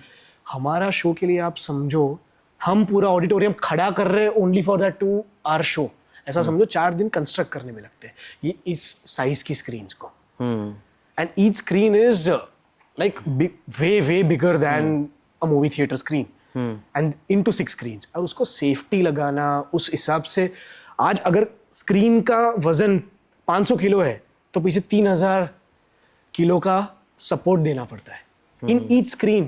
अभी उस लेवल के सामान को असेंबल करना, खड़ा करना, सेफ्टी मेजर्स के साथ, ये भी अज्यूम करना कि अगर पब्लिक बैठी है तब वहाँ 150 किलोमीटर की हवा भी चल सकती है तो भी कुछ ना हो। तो ये सब चीजों को खड़ा करना, एक पूरी बिल्डिंग को खड़ी करना 4 दिन के अंदर, तो उसमें आप सोच लो कॉस्ट कितना लगता है।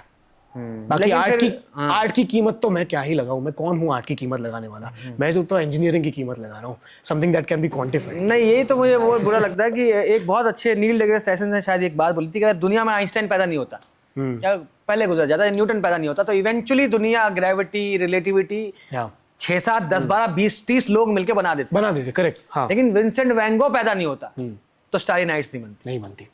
अगर Ghalib, between discovery and invention, बिल्कुल, अगर गालिब पैदा नहीं होते तो नहीं बनता कि दिल ही तो है ना संगो खिश्त, दर्द से भरना आए क्यों, रोएंगे हम 1000 बार, कोई हमें रुलाए क्यों। करेक्ट। ये आप नहीं लिख सकते। तो आर्ट की कीमत लिटरल टर्म्स में हम तो वैसे भी नहीं लगा सकते, और आर्टिस्ट इसलिए गरीब मर जा रहे हैं। खैर वो तो बात है, लेकिन फिर भी आप ये शो खड़ा करके क्या बोल रहे हो कि अनेकांतवाद में चले जाओ, अद्वैत फिलॉसफी में चले जाओ, पार्थ बन जाओ, क्यों गीता को आप रेफरेंस ले रहे हो? अगर आपको बिल्कुल भी, अगर आप सही में आप लोगों तक पहुंचाना क्या चाह रहे हो, आप ज्ञान पहुंचाना चाह रहे हो, नहीं, तो ज्ञान पहुंचाने का तरीका बहुत अलग है। मैं ज्ञान पहुंचाना नहीं चाह रहा हूँ, मैं उनको कंक्लूजन से दूर भगाना चाह रहा हूँ। लाइफ में कंक्लूजन से दूर भागो, फुल स्टॉप से दूर भागो, कॉमास से दूर भागो।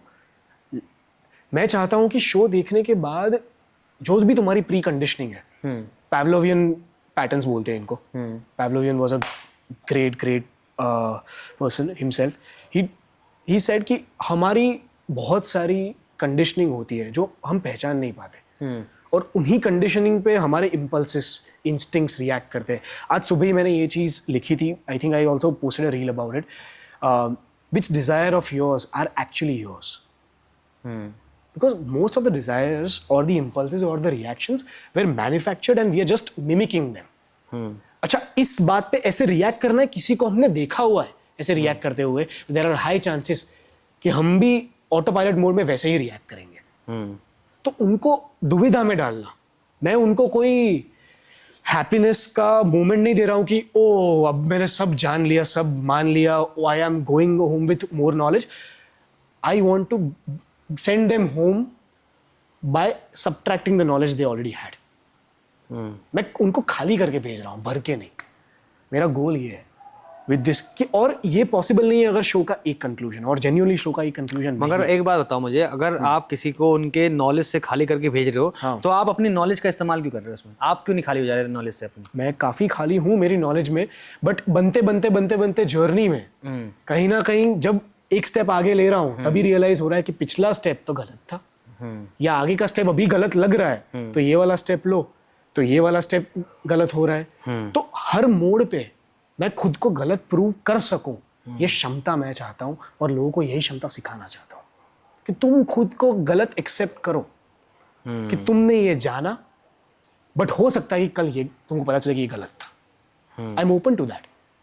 ये पूरा पॉडकास्ट भी अगर मैं कर रहा हूं तो मैं I am looking for moments. मैं ना एपिफनीज शब्द का बहुत यूज करता हूँ। एपिफनी इज लाइक एक किसी मोमेंट में एक आइडिया आ जाता है। हम आर्टिस्ट लोगों को होता है ना, गाड़ी चलाते हुए आ गया, ब्रश करते हुए आ गया। I also talk about this a lot कि आज मैं मानता हूँ 4 वेद भी एक तरह की एपिफनी ही थी जब उनको क्योंकि उनको श्रुति विचार कहा जाता है कि देवर हर्ड, देवर नॉट learned और written, they were heard and उनको उतारा गया था। तो वो भी एक एपिफनी, कंटिन्यूअस एपिफनी थी। तो जब एपिफनी होती है, वो एपिफनी लाने के लिए you have to become a tap, you are not the water. Epiphany पानी है, तुम नल हो, तुम्हारा काम साफ रहना है। तुम ये ब्लॉकेजेस बनाते जाओगे, मुझे ये आता है, ये आता है, ये गंक, तो वो गंकी हो जाएगा और वो पानी नहीं बहेगा। तो आपको क्या आता है जो आप दिखाना, जैसे अगर आप बोल रहे हो आता है मैं बोल रहा हूँ, लोग अपने आप को एसोसिएट करते हैं कि मुझे ये पता है, मुझे वो पता है, तो आप भी कहीं ना कहीं इस बात से एसोसिएट तो है कि आपको भी कुछ पता है, तभी आप कुछ दिखाना चाह रहे हैं। ये जो दिखाना आप चाह रहे हैं अपने शो के जरिए, अपनी बातें के जरिए, चैप्टर पार्ट के जरिए, वो भी तो कुछ आप दिखाना चाह रहे हैं जो कि आपको पता है। नहीं, मैं तो बेसिक क्वेश्चन में ये आ जाएगा कि एक्चुअली दिखाने वाला और देखने वाला दोनों ही कुछ जानते हैं और आ रहे हैं ना। अभी मैं इस सवाल को इसीलिए इतना डॉज करने की कोशिश कर रहा हूँ क्योंकि है ना, इसका जवाब देते देते बहुत बड़ा मैं स्पॉइलर दे दूंगा शो के बारे में।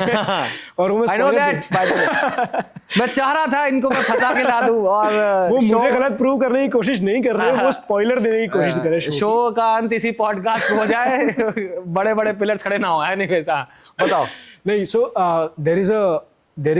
there is something that we don't show in our teasers and trailers, and I don't want to show that because मैं चाहता हूँ कि मेरा ज्ञान उसकी बातें करने के टाइम पे भी कहीं ना कहीं गलती से मैंने उस एक्सपीरियंस के बारे में कुछ बोल दिया, उस स्पॉइलर को रिवील कर दिया ना, तो वो जो जर्नी में महसूस करवाना चाह रहा हूँ ना लोगों को, वो नहीं कर पाएंगे। मेरा वही है यार, महसूस करवाना ही क्यों है?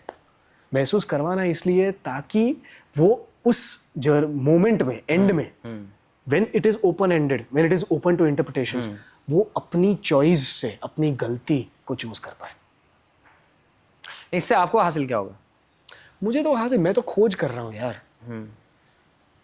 मैं इनका जवाब जो ये है, मैं आपको बेसिकली जितनी बात करते करते मैं चाह रहा था वहां तक आए, लेकिन आप देखिए गौतम बुद्ध को जब ज्ञान प्राप्ति हुई थी तो वो म्यूट हो गए थे। करेक्ट। उनसे बोला, फिर देवी देवता ऐसे अराउंड है, कहानियां हैं कि उनके देवी देवता आने लगे और कहने लगे कि आप बोलिए। करेक्ट। और गौतम बुद्ध को मनाना बहुत मुश्किल था। गौतम बुद्ध ने बोला कि एक बात बताओ, जिसको अंतिम सत्य जानना होगा वो तो मेरे बिना भी जान लेगा, और जिसको नहीं भी जानना होगा वो मेरे बोलने से भी नहीं जानेगा। नहीं, तो मैं क्यों बोलूं? नहीं, ये I don't 100% agree with that personally. I think कि ट्रिगर्स आर नेसेसरी, और यही बोला था कि लेकिन आप एक बात बताइए गौतम बुद्ध, कि इन दोनों के बीच में भी तो कई लोग होंगे, करेक्ट, जो शायद बोल देने पे जान जाए। करेक्ट, यही मैं बता रहा था आपको। जर्नी उनकी ही है। हम सिखा नहीं सकते, बट ट्रिगर तो कर सकते हैं, धक्का तो मार सकते हैं। एंड धक्का इस तरीके से नहीं कि तुम मेरी बात सीख, या तुम मेरी स्कूल में जा, या मेरी पाठशाला में जा, मेरी स्कूल ऑफ थॉट को समझ। धक्का इस वॉइड में, कि इस वॉइड में तू अपने आप को ढूंढ ले और अपनी गलतियों को ढूंढ ले। सवाल उठा। देखिए, जैसे आप देख रहे हो, मैं सवाल उठा के परेशान कर सकता हूँ। इसीलिए ये, क्योंकि देखो, अगर आपने जैसे बात ये होती है ना कि मैं, ऐसा नहीं है कि बहुत सारे पॉडकास्ट के काइंड ऑफ इनविटेशन मुझे आते हैं कि आप प्लीज पॉडकास्ट ले लीजिए, और मैं हमेशा एक स्पॉइलर देता हूँ सबको। अगर आप भी देख रहे हैं, आप तक किसी तक पहुंच रहे हो, आपको उनसे बात करनी, तो प्लीज ध्यान रखिएगा, मैं ग्राइंड कर दूंगा। मैं आपके बिलीफ को उस हद तक ले जाऊंगा जब आपको लगने लगेगा या तो इसको छोड़ के चले जाते, या तो अगर आपके पास आपका अंतिम सत्य तैयार है मैं सिर्फ सवाल कर रहा हूँ, बकवास। करेक्ट। मैं सवाल पूछने का मतलब ये नहीं कि मैं अपने आप को सही साबित कर रहा हूँ, मैं ये देखना चाह रहा हूँ, ये दिखाना चाह रहा हूँ आप सबको भी, अगर आपको मेरे से बात करनी है तो ये समझिए कि मैं आपको आपके सत्य तक पहुंचाऊंगा और आप जान जाओगे कि ये मेरा ही था या फिर मैंने कोई एक सो कॉल्ड स्टूडियो बनाया था। तो अभी आप अभी जर्नी के बीच में ही है, मैं यहां तक लेके आऊंगा। और अगर मेरे सवालों से पार्थ के पार्थ तो उससे मुझे याद आया, मैं इनसे बात करते हुए बहुत इंटरेस्टिंग लगा कि यार ये चाहते हैं कि दुनिया में सब लोग पार्थ बने, कृष्ण ना बने। क्यों? क्षमता नहीं है ना हमारी कृष्ण बनने की। See I don't like to use that word, but औकात नहीं है हमारी। बिल्कुल बिल्कुल। एक मैं बहुत रश्मि रथी आपने पढ़ी है? यस। रश्मि रथी में एक बहुत खूबसूरत वो आता है। अब देखिए कि सौभाग्य न सब दिन सोता है, देखें आगे क्या होता है। मैत्री की राह बताने को, सबको सुमार्ग पिलाने को, दुर्योधन को समझाने को, भीषण विध्वंस बचाने को भगवान हस्तिनापुर आए, पांडव का संदेशा लाए। दो न्याय अगर तो आधा दो, मगर यदि इसमें भी कोई बाधा हो तो दे दो, केवल 5 ग्राम रखो अपनी धरती तमाम, हम वही खुशी से खाएंगे, परिजन पे असी ना उठाएंगे। दुर्योधन ये भी दे ना सका, आशीष समाज के लिए ना सका, उल्टे हरि को मारने चला, जो था असाध्य साधने चला। यहां तक बात हुई। उसके बाद जब बहुत हो जाता है ड्रामा ड्रामा ड्रामा, तो कृष्ण जी कहते हैं कि हित वचन नहीं तूने माना, मैत्री का मूल ना पहचाना, तो ले अब मैं भी जाता हूं, अंतिम संकल्प सुनाता हूं, याचना नहीं अब रण होगा। अब तो रण होगा ना, याचना नहीं अब रण होगा, जीवन जय या कि मरण होगा। टकराएंगे नक्षत्र निखर, बरसेगी भू पर वहनी प्रखर, फणशेष नाग का डोलेगा, विकराल काल मुंह खोलेगा। दुर्योधन रण ऐसा होगा फिर नहीं कभी जैसा होगा। ये हम सब जानते हैं। कृष्ण ने चाहा था ना हो, बताया ना हो, लेकिन आन पड़ा युद्ध तो अब युद्ध करते हैं। फिर गीता के ऊपर जब अर्जुन से वो होती है बातें, अर्जुन को गीता ज्ञान देते हैं कि कर्म करो एंड ऑल बात होती है। कृष्ण बनना, श्री कृष्ण बनना मुश्किल क्यों नामुमकिन कह लीजिए है, ट्राई कर सकते हैं हम लोग, क्योंकि जब वो सब हो जाता है, भीषण विध्वंस हो जाता है, महाभारत खत्म हो जाती है, गांधारी के सामने कृष्ण आते हैं। देखिए कृष्ण जी के पास सारे एक्सप्लेनेशन है। करेक्ट। मैं चाहा मत करो युद्ध। गांधारी ने जब बोला कि तुम चाहते तो युद्ध रुकवा सकते थे, भैया सारी एक्सप्लेनेशन उनके पास है। राइट। कि मैंने चाहा, मैं लेके आया था, मैं 5 ग्राम ही मांगने आया था ना, नहीं हुआ, फिर भी ये सब हुआ, मैंने ट्राई किया, नहीं हुआ, और ये सब रण तुमने ही मुझ पे थोपा। करेक्ट। और मैंने तो टेक्निकल टर्म्स में कुछ नहीं चलाया, मैं सुदर्शन उठाता तो 2 सेकंड में सब कुछ हो जाता। करेक्ट। फिर भी गांधारी श्राप दे देती है। लेकिन कृष्ण जी, श्री कृष्ण ये नहीं कहते, अपने एक्सप्लेनेशन नहीं देते, एक्सप्लेन नहीं करते खुद को। ये ओशो की एक बहुत खूबसूरत बात है कि तुम जितना समझाओगे खुद को, तुम उतने ही गलत होते जाओगे। करेक्ट। अगर तुम अल्टीमेट ट्रुथ है तुम्हारे पास तो उसको समझाना मत। ये आपके लिए जिंदगी में भी यही है कि आप जिंदगी में किसी को समझा नहीं सकते कि आप जो बोल रहे हैं वो सत्य है। वो इंसान अपने परसेप्शन से अनेकांतवाद में बात जाके अपनी रियलिटी में जाएगा। फिर भी श्री कृष्ण कहते, जब उनको गांधारी श्राप दे देती हैं तो कहते हैं कि प्रभु हूं या हूं परात्पर, मैं पुत्र हूं तुम्हारा, तुम माता हो मेरी, श्राप तुम्हारा स्वीकार है मां। ये नहीं कर सकता कोई। इसलिए कृष्ण बनने की, श्री कृष्ण बनने की हम जा नहीं सकते। हम हर अल्टीमेट ट्रुथ होने के बावजूद, हमें आज मुझे कोई कमेंट में आज गाली देगा ना, आपको देगा, हम कितने भी बहुत बुद्धि लगा ले, एक पॉइंट पे आके जब हम देखते हैं कि एक एक्टर वैसे इंडिया में उसको बहुत लोग ट्रोल करते हैं, उनके उसमें एक ना एक इंसान को जाके ट्रिगर कर देती है चीजें ना 100%। लेकिन वो उनके पास सारे एक्सप्लेनेशन थे, फिर भी श्राप तुम्हारा स्वीकार है। तो खैर सही बात है, कृष्ण तो हम, हमारी औकात बहुत अच्छी वर्ड है, नहीं है तो पार्थ बनने की है। पार्थ बनने की 100% है, क्योंकि पार्थ डेफिनेटिव नहीं है। वाह। और रियलिटी भी डेफिनेटिव नहीं होनी। भाई बहुत सवाल पूछवा लोगे मुझसे, तुम आ जाओ। हाँ चलो फिर। हाँ तो पार्ट डेफिनेटिव नहीं है, रियलिटी भी डेफिनेटिव नहीं होनी चाहिए, and that is what exactly Anekantavada is. लेकिन यार मैं डुअलिज्म में क्यों जाता हूं हमेशा। आपने हिग्स फील्ड के बारे में पढ़ा है? हाँ। हिग्स फील्ड बेसिकली क्या है कि जिसकी वजह से चीजों में मास आ जाता है। करेक्ट। ठीक है। और जब आजकल एक तो दुनिया बहुत हमारी खराब के लिए वो 2012 वाला मूवमेंट ना दुनिया का अंत था, जब हिग्स फील्ड का जन्म हुआ था। अरे बहुत, आई स्टिल रिमेम्बर, हमारे स्कूल में कुछ 12:39 ऐसा कोई टाइम था जब होने वाला था, LHC चालू होने वाला था सॉन में, एंड साले शैतान बच्चे हम सब दोस्ती थे, हम काउंटडाउन कर रहे थे। अरे वाह यार, चालू क्लास के बीच में वी हैड प्लान्ड कि जब ये टाइम आने वाला होगा ना, हम 10 9 8 7 करेंगे और 1 पे दुनिया खत्म हो जाएगी। यार मैं बहुत And ये उदास हुआ है रियल में, हमने किया था। अरे वाह। दैट इज हाउ, मतलब उतना मिसगाइडेड थे, हमको पता नहीं था कि ये क्या है नहीं है। नहीं, मैं बहुत उदास हो गया था उस दिन कि यार क्यों नहीं खत्म हुआ सब कुछ। क्योंकि बात ये है ना कि न था कुछ तो खुदा था, कुछ ना होता तो खुदा होता। हाँ। डुबोया मुझको होने ने, हाँ ना होता मैं तो क्या होता। हाँ ना होना बहुत जरूरी है, वो हम कभी हो नहीं पाते। लेकिन मैं वही बोल रहा हूँ कि अनेकांतवाद में अगर हम जाए या अद्वैत में जाए तो उनके बीच में डुअलिज्म पे मैं इसलिए जाता हूँ। हिग्स बोसॉन की बात हो रही है, हिग्स फील्ड की बात हो रही है कि हिग्स फील्ड से इंटरेक्ट करने के बाद चीजों में मास आ जाता है। करेक्ट ठीक है, करेक्ट। तो देखा जाए अल्टीमेट ट्रुथ जो है वो एक सस्टेन्ड, अगर हम उसको फिलॉसफी में जाएं तो एक सर्टेन अवेयरनेस है हिग्स फील्ड में।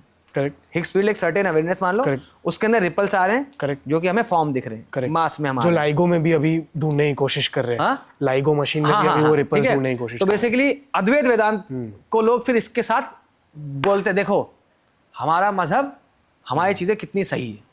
कि देखो आज क्वांटम फिजिक्स डुअलिज्म की बात कर रही है कि सब कुछ सुपर इम्पोज है, नॉन डुअल है दुनिया, ऐसे वैसे ब्ला ब्ला ब्ला। देखो हमारे पास लेगा, फिर एक सिंबल लेके आता है। हर दुनिया में हर मजहब अपने आप को साइंस से एसोसिएट करना चाहता है। करेक्ट।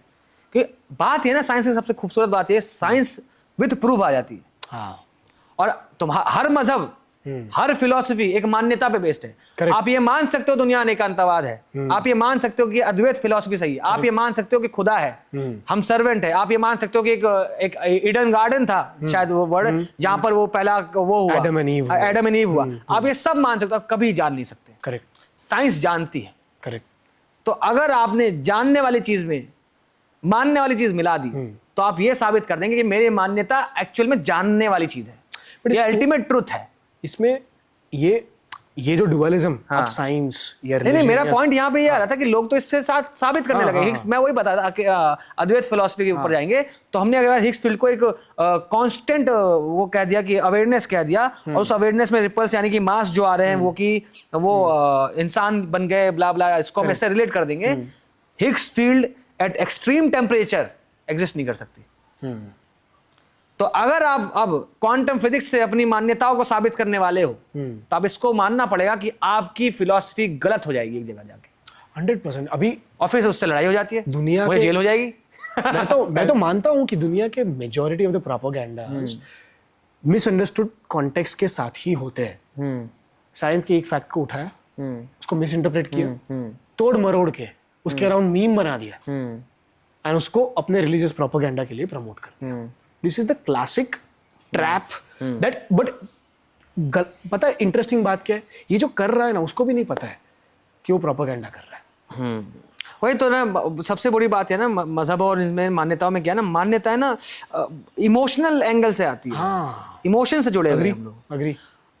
एग्जैक्टली आपका यूफोरिया ना वो इमोशन नहीं है। मैं बताना चाहता हूँ, मैं आप सोचिए कभी कभी इंसानों के पास, शायद आपके शो में ये भी हो जाए, मैं उस पर कमेंट नहीं कर सकता, सबका अलग एक्सपीरियंस है। लेकिन आप सोचिए कि इंसानों के पास इस दुनिया में ऐसे शब्द नहीं है कि सारी भावनाओं को समझा सके। एक ऐसा वक्त आता है जैसे गौतम बुद्ध को आ गया था कि यार मैं सच जान चुका हूँ, मैं क्या बोलूंगा, समझाए कैसे? समझा नहीं सकते हम लोग। करेक्ट। मान्यताओं को अगर आप समझा रहे हैं, अगर आप अपनी मान्यताओं को फॉर्म दे पा रहे हो, मैथमेटिकल या सर्टेन MC² कह दे रहे हो, Correct. इसका मतलब आपकी मान्यताएं आपकी सुप्रीम ट्रुथ से नहीं आ रही। सुप्रीम ट्रुथ को तुम कभी फॉर्म दे ही नहीं पाओगे। Correct. इसलिए जब हम शिव रुद्राक्षम को पढ़ते हैं तो उसके अंदर जब शिव का डिस्क्रिप्शन देखते हैं तो आप देखते हो उसके फॉर्मलेस की बात हो रही है जिसके अंदर फॉर्म है। करेक्ट। हमको लगती है पैराडॉक्सल स्टेटमेंट्स हैं, लेकिन एक्चुअल में दुनिया इतनी अनंत ही अंत है। अगर मैं कहूं हाँ। अंत से आरंभ की हम बात करते हैं, दुनिया पैराडॉक्सल स्टेटमेंट हमें परसीव हो रही है लेकिन है नहीं। तो क्या शो उसी के बारे में है? एग्जैक्टली। Repel conclusions. जहां पे भी फुल स्टॉप दिखे समझ लेना वो फुल स्टॉप तुमने खुद क्रिएट किया है। जस्ट सीधा या तो यूटर्न मारो या तो कूद जाओ, left low right low, but उस फुल स्टॉप से दूर भागो, कि वही फुल स्टॉप तुम्हें मजबूर करेगा to accumulate more and more of your desires and power। क्योंकि उस फुल स्टॉप का अस्तित्व सबके दिमाग में होना आपके लिए जरूरी बन जाएगा, और उसी को प्रोपेगेंडा बना के आप फैलाने की कोशिश करोगे, उस सत्य को। ठीक है, अभी back to the challenge. Dualism के ऊपर बात करिए। अब कोई गाना का लाइन सुना दीजिए यार, कहीं है अगर आपके पास। यस है। So there is a song called Ud Ja. ये तो यूफोरिया में भी है। कौन से नंबर पे मैं नहीं बता सकता बिकॉज नैरेटिव रिवील हो जाएगा, बट उसकी एक लाइन है। गाना पूरा 5 मिनट का है, शो में सिर्फ उसकी 3 मिनट है, बट ये वाला पोर्शन मेरा सबसे फेवरेट है क्योंकि जब ये क्रिएट भी हुआ था ना तब ऐसे ही हुआ था। मुझे एग्जैक्टली वो याद है। मैं ऑफिस में बैठा था, सब निकल गए थे ऑफिस से, एंड पीछे ना आरती कहीं चल रही थी। मेरे ऑफिस के बिल्डिंग के पास कहीं मंदिर है, तो घंटियां बज रही थी, टंग टंग टंग टंग टंग टंग टंग टंग टंग, and suddenly it just flowed. ये लाइंस मैं बोल ही नहीं सकता मैंने लिखी है क्योंकि ये उत्पन्न हुई है या तो मेरे द्वारा सीधा टाइप ही हुई है। मैंने ना कॉमा मारा है ना फुल स्टॉप मारा है, and this is how it went. इसकी ये ड्युअलिज्म है, नॉन ड्युअलिज्म है, इसकी समझ या सोच या इंटेंट भी मेरे दिमाग में नहीं था। It just flowed and the lines are, उड़ना है तो तू उससे ही पूछ, तेरा कहाँ है कुछ उससे ही पूछ, ख्यालों में चोट और ख्वाबों में मोच, वो ही है देता और लेता वो नोच, सर्जन ना तेरे बस का, विनाश ना तेरे बस का, हम तो है प्याले माया के प्यादे, भरम को ही पाले, चलते कहाँ हम उड़ते कहाँ, उड़ते कहाँ हम चलते कहाँ, कोशिश की खातिर बस बहते जा बहते जा। तो इसकी कंक्लूजन में फिर एंड में आता है कि बहना, फ्लो करना, which is a form of expression, and letting go of yourself is a form of flying. जो तुम जिंदगी में उड़ने की बात कर रहे हो ना, तुम बहते रहोगे ना, that is equal to flying. तो ये डुअलिज्म में कैसे इसको आप बोल रहे हैं कि डुअलिस्टिक सर्जन ना तेरे बस का, विनाश ना तेरे बस का, हम तो है प्याले माया के। अभी इसको थर्मोडायनामिक्स के रूल से या तो कनेक्ट कर दो या तो नॉन ड्युअलिज्म से कनेक्ट कर दो। इसी लाइन को चाह रहे हैं मैं इनको ना क्वेश्चन पेपर बना के दे दूं और सॉल्व करवाऊं। हाँ फिर बहुत इंटरेस्टिंग स्टोरी है। मैं साइंस ड्रॉप आउट हूँ क्योंकि मैं साइंस से प्यार करता हूँ। सो 11th स्टैंडर्ड में चॉइस मिलती है। इसी चक्कर में लोग इश्क से ड्रॉप आउट हो जाते हैं क्योंकि वो उससे प्यार करते हैं।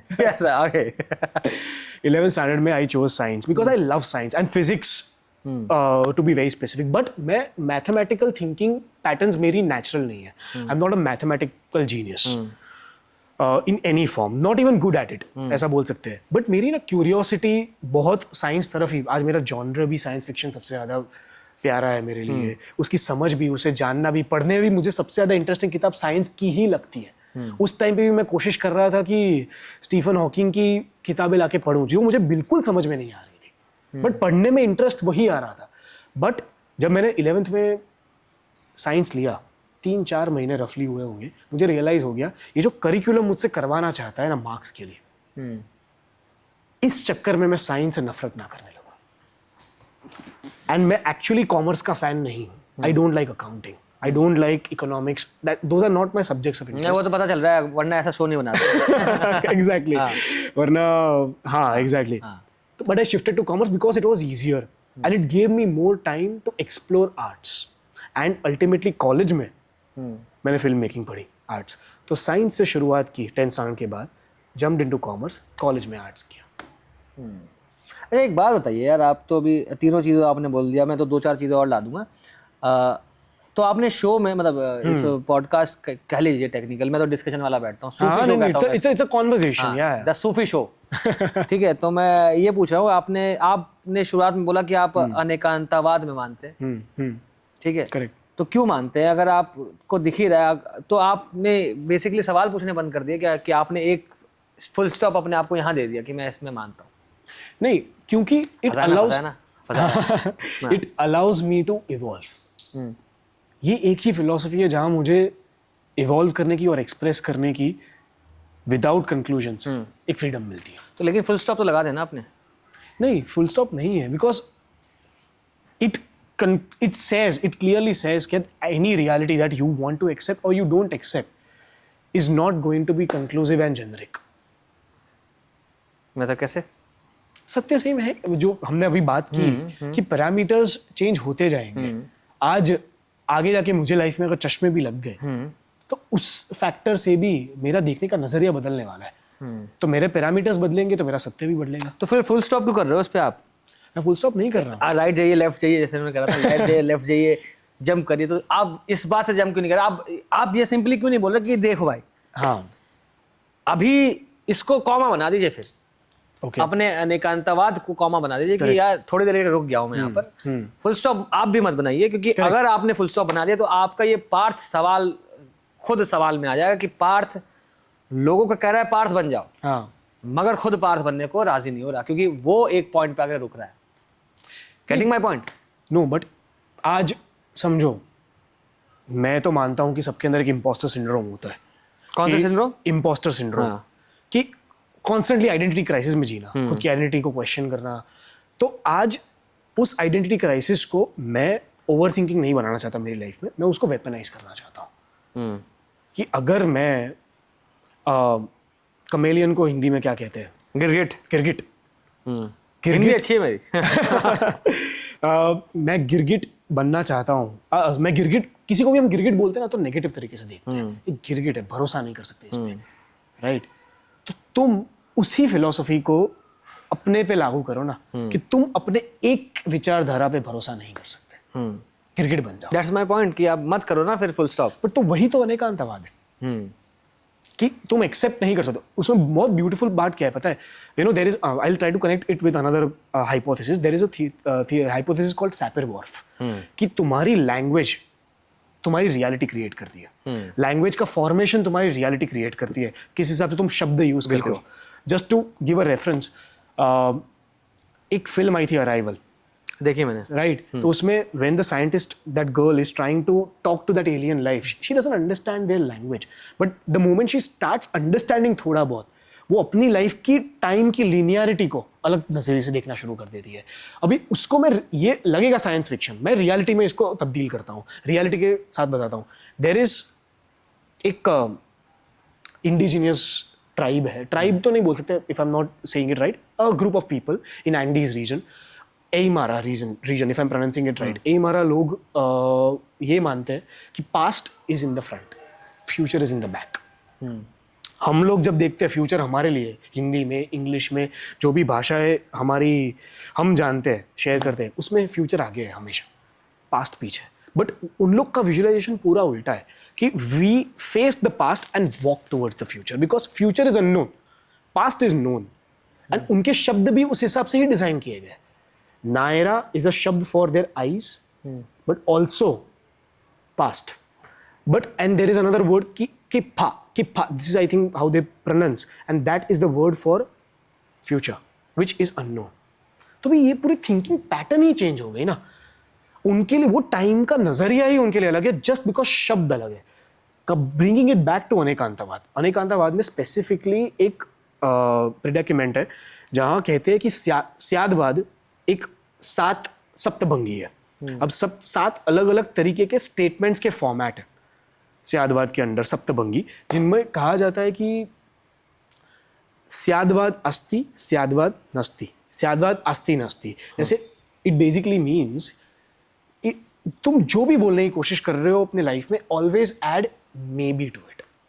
बहुत खूबसूरत चीज है ये। हाँ, always add maybe, because that gives you the freedom to not be conclusive, to think beyond it and also not impose it on to other person.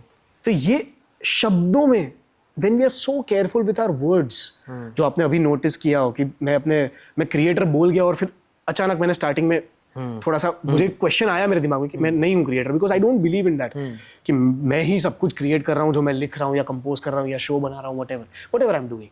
तो वो चुभा मुझे, तो सीधी वो हम्बलनेस मेरे अंदर आई कि नहीं, I come back to that expression of that maybe. A maybe is always, उसको है ना स्टैच्यूटरी हिस्सा बना दो अपने हर स्टेटमेंट का, भले वो फिजिकली तुम बोलते हो या फिर उसके टोन में बोलो कि यार मुझे क्या लगता है ना, शायद ऐसा होगा, ऐसा भी हो सकता है, बट मुझे लगता है ऐसा होगा, यार पता है ऐसा ही है। फर्क ही है, बात वही है, बोलने का तरीका अलग है।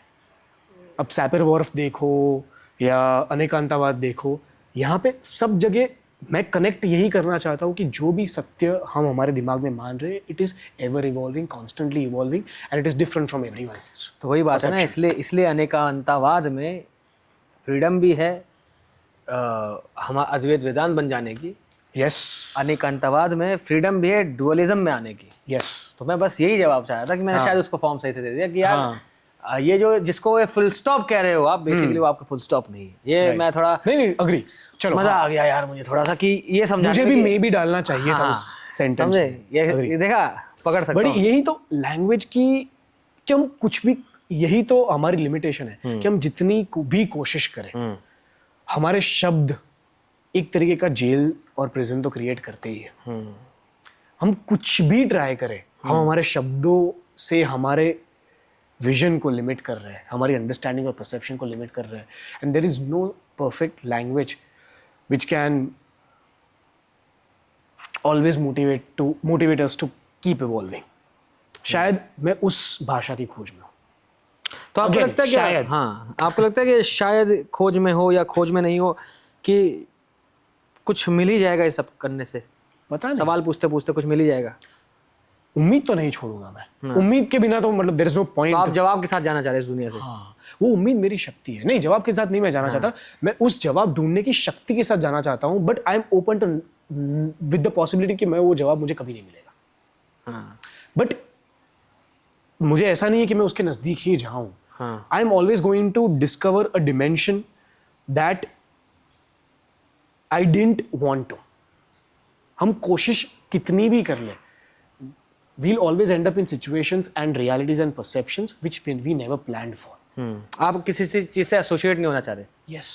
तो आप एक बात बताइए, आपने ये डिजाइन है, मैं पढ़ रहा था, आपने इस डिजाइन को कॉपीराइट करवा लिया है। Yes. तो अगर आप किसी चीज से एसोसिएट नहीं होना चाह रहे, हाँ. पता है ना, तो आपने डिजाइन को कॉपीराइट क्यों करवाया? Identity. Again, मैं अपनी आइडेंटिटी से डिसोसिएट तो 100% करना चाहता हूँ, but in this world where I have to communicate with the masses, एक सर्टेन आइडेंटिटी बनाना जरूरी है, वरना उतना ज्यादा में डिसोसिएट करना और डिटैच होना, ये दोनों अलग चीज है। वैराग्य में जाना चाह रहे हैं आप? अभी वैराग्य को आप डिटैचमेंट समझो। नहीं नहीं नहीं, तो वैराग्य अगेन कृष्ण जी, श्री कृष्ण, सिचुएशन में रह के भी सिचुएशन से अपने आप को अलग देखना वैराग्य कहलाता है, I guess. Yes, and coming back to that only, ये जो सबसे पहली सब लाइन है ना, कर्म करो फल की चिंता मत करो, यूजुअली गीता को इस श्लोक को बोलते हैं, उस हिसाब से इंटरप्रेट करते हैं, ये बहुत गलत है। इसका इंटरप्रिटेशन बहुत गलत है।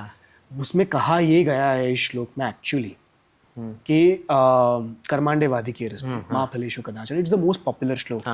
माँ कर्म फल हेतुर्भुर्मो ते संगोत्सव कर्माणि।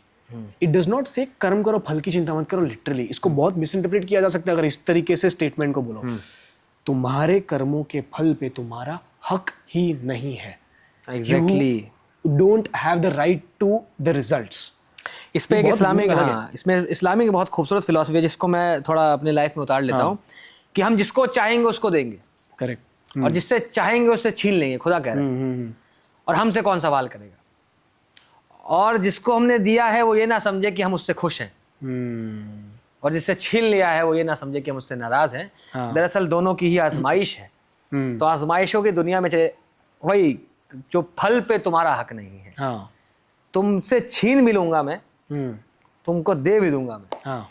दोनों ही सिचुएशन में तुम्हारी आजमाइश है। तो तुम किससे अटैच होना चाह रहे हो? खोज। ठीक है, तो अगर खोज से अटैच है तो क्यों करवाया इसका कॉपीराइट? व्हाई? क्योंकि आज मैं चाहूँ ना चाहूँ, if I want to communicate with thousands of people, I need to unify my identity. तो आप स्टिल अपने आप को एक ढांचे में डालना चाह रहे हैं, या एक इनसिक्योरिटी सी है यार कि एक चीज मेरे अंदर से जन्म पाई? इस पे आप ये मानते हैं? आपने पूरे पॉडकास्ट में देखा है कि ये एसोसिएट नहीं कर रहे हैं, वो मेरे के थ्रू पैदा हो गई। तो जो आपके थ्रू पैदा हो गई, तो आप उस पे अपना हक क्यों जमा रहे हैं? अगर कर्म आपके कर्म के फल जो है वो आपके, उस पे मेरा हक नहीं है तो करेक्ट 100%। ये अगर सेशन ये चीज नहीं कटी तो मजा आएगा। यस। अभी बिकॉज व्हेन मैं मानता हूं कि इंटेंशन सुपरसीड्स एवरीथिंग।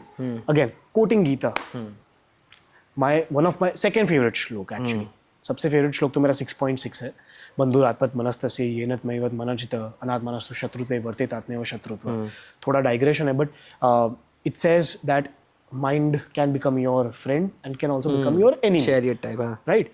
बट ये मेरा दूसरा फेवरेट है, 12.12, श्रेयो ही ज्ञानम अभ्यासच ज्ञानत ध्यानम विशिष्यते ज्ञानत कर्म फल त्यागस त्यागच्छन्तिर अनंतरा। मैं इसको वर्ड बाय वर्ड ब्रेक कर उससे अच्छा कंक्लूड सीधा करता हूँ, even though I hate conclusions, but in a way a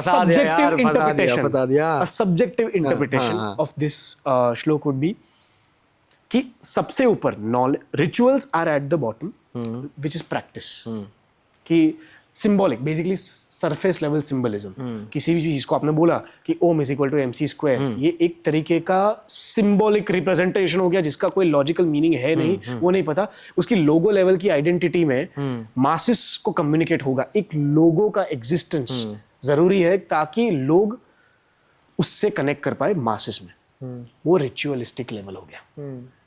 उससे ऊपर आता है knowing the essence of that knowledge, और उससे ऊपर होता है detaching from that knowledge। तो ये जो लेवल्स है, मैं नीचे के लेवल को रिमूव नहीं कर सकता। अब ये हायरार्कल एक्सप्लेनेशन में शायद लगेगा कि नीचे का लेवल फाउंडेशन है, बट ऐसा नहीं है, ऐसी कोई हायरार्की नहीं है।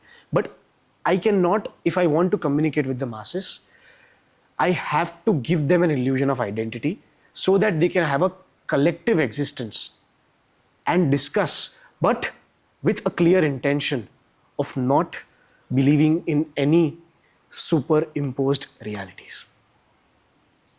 क्या बात है, बच गए सवाल पे। अभी आएगा और आएगा। ये बहुत अच्छा जवाब दिया आपने। बेसिकली ये बहुत खूबसूरत, जोड़ना जरूरी है, जोड़ना और जरूरी जोड़ने के लिए ये कलेक्टिव आइडेंटिटी जरूरी है। हाँ। मैं इसका हक लेके इसको रिन्यू तो करना है, मुझे पैसा भी देना है, लीगल लॉयर को पैसा देना है, कोर्ट को पैसा देना है, सब कुछ करना है। हाँ, इससे कैपिटलाइजेशन भी होगा जरूर, वो उसके फायदे है डेफिनेटली, बट मेरा इंटेंशन लोगों को जोड़ने का है। Without a symbol people will not come together, but उसको, उन लोगों को सिंबल से सीमित रखना, सीमित नहीं रखना, ये भी मेरी रिस्पॉन्सिबिलिटी है। अगर मैं सिंबल से जोड़ रहा हूं तो उस सिंबल से बियॉन्ड उनको ले जाना बहुत जरूरी है। सिर्फ अहम ब्रह्मास्मि बोलने से अद्वैत वेदांत नहीं समझा जा सकता। अब तो वैसे भी आप बोल रहे हो कि आप तो हर चीज पे सवाल उठवाने की कोशिश में लग रहे हैं। और जब लोग सोचते हैं ना अहम ब्रह्मास्मि, जब हम बात कर, कितने बहुत आलसी लोग हैं यार बेसिकली।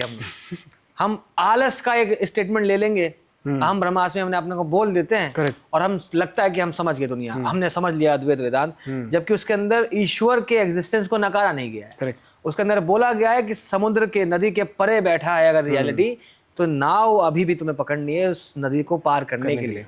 जिसके अंदर भक्ति मूवमेंट कह लीजिए, भक्ति है या फिर सबमिशन है, या फिर जिस भी फॉर्म का आप सबमिशन देखते हैं, चाहे नमाज हो जाए, मेडिटेशन हो जाए, कुछ भी होता है, स्टिल वो सिर्फ एक नाव है अल्टीमेट ट्रुथ तक जाने के लिए।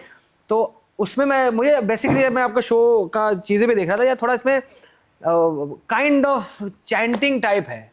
हाँ, तो ये क्या इससे क्या जोड़ रहे हो यार आप? सी देयर आर टू एलिमेंट्स जो शायद चैंटिंग लग सकता है, या वो जब आप देखो, there are two clips online.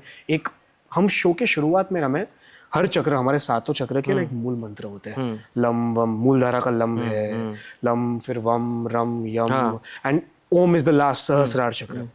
मैं स्टार्टिंग में, क्योंकि हमारे 6 सेक्शन में लोग बैठे हैं 360 में, मैं 1 by 1 सबसे एक साथ लम वम रम का चैंटिंग करवाता हूँ। फर्स्ट ऑफ ऑल अवेयरनेस भी है एक तरीके का, कि you get aware about your. ऐसा तो नहीं है कि ये चैंट करके तुम्हारा एनलाइटनमेंट हो जाएगा, कुंडलिनी यहाँ से यहाँ एक झटक से आ जाएगी, but at least you are getting open, you are unlocking that perspective that this is possible. और ये एक सिंबलिक रिचुअल है जिससे हम शो की शुरुआत करते हैं। मैं ऐसा नहीं बोलूंगा कि ये करके तुम्हारी जिंदगी चेंज हो जाएगी 1 ही मिनट में, नहीं होने वाला, हो भी सकती है, बट वो पर्सपेक्टिव अनलॉक कर रहा है कि ये पॉसिबल है। जो तुम 20 साल में 1 by 1 सारे चक्रस को अनलॉक करने की एक साधना में जाने की पॉसिबिलिटी को एक्सप्लोर कर सकते हो, उसका मैं एक्सपीरियंस तुम्हें 1 मिनट में करवा रहा हूँ। और जब वो लास्ट सहस्रार चक्र पे आते हैं ना, तब हम ये बेल्स का एलिमेंट इंट्रोड्यूस करते हैं। So everyone in the show has a bell. अभी ये इसका एक स्पेसिफिक रीजन है।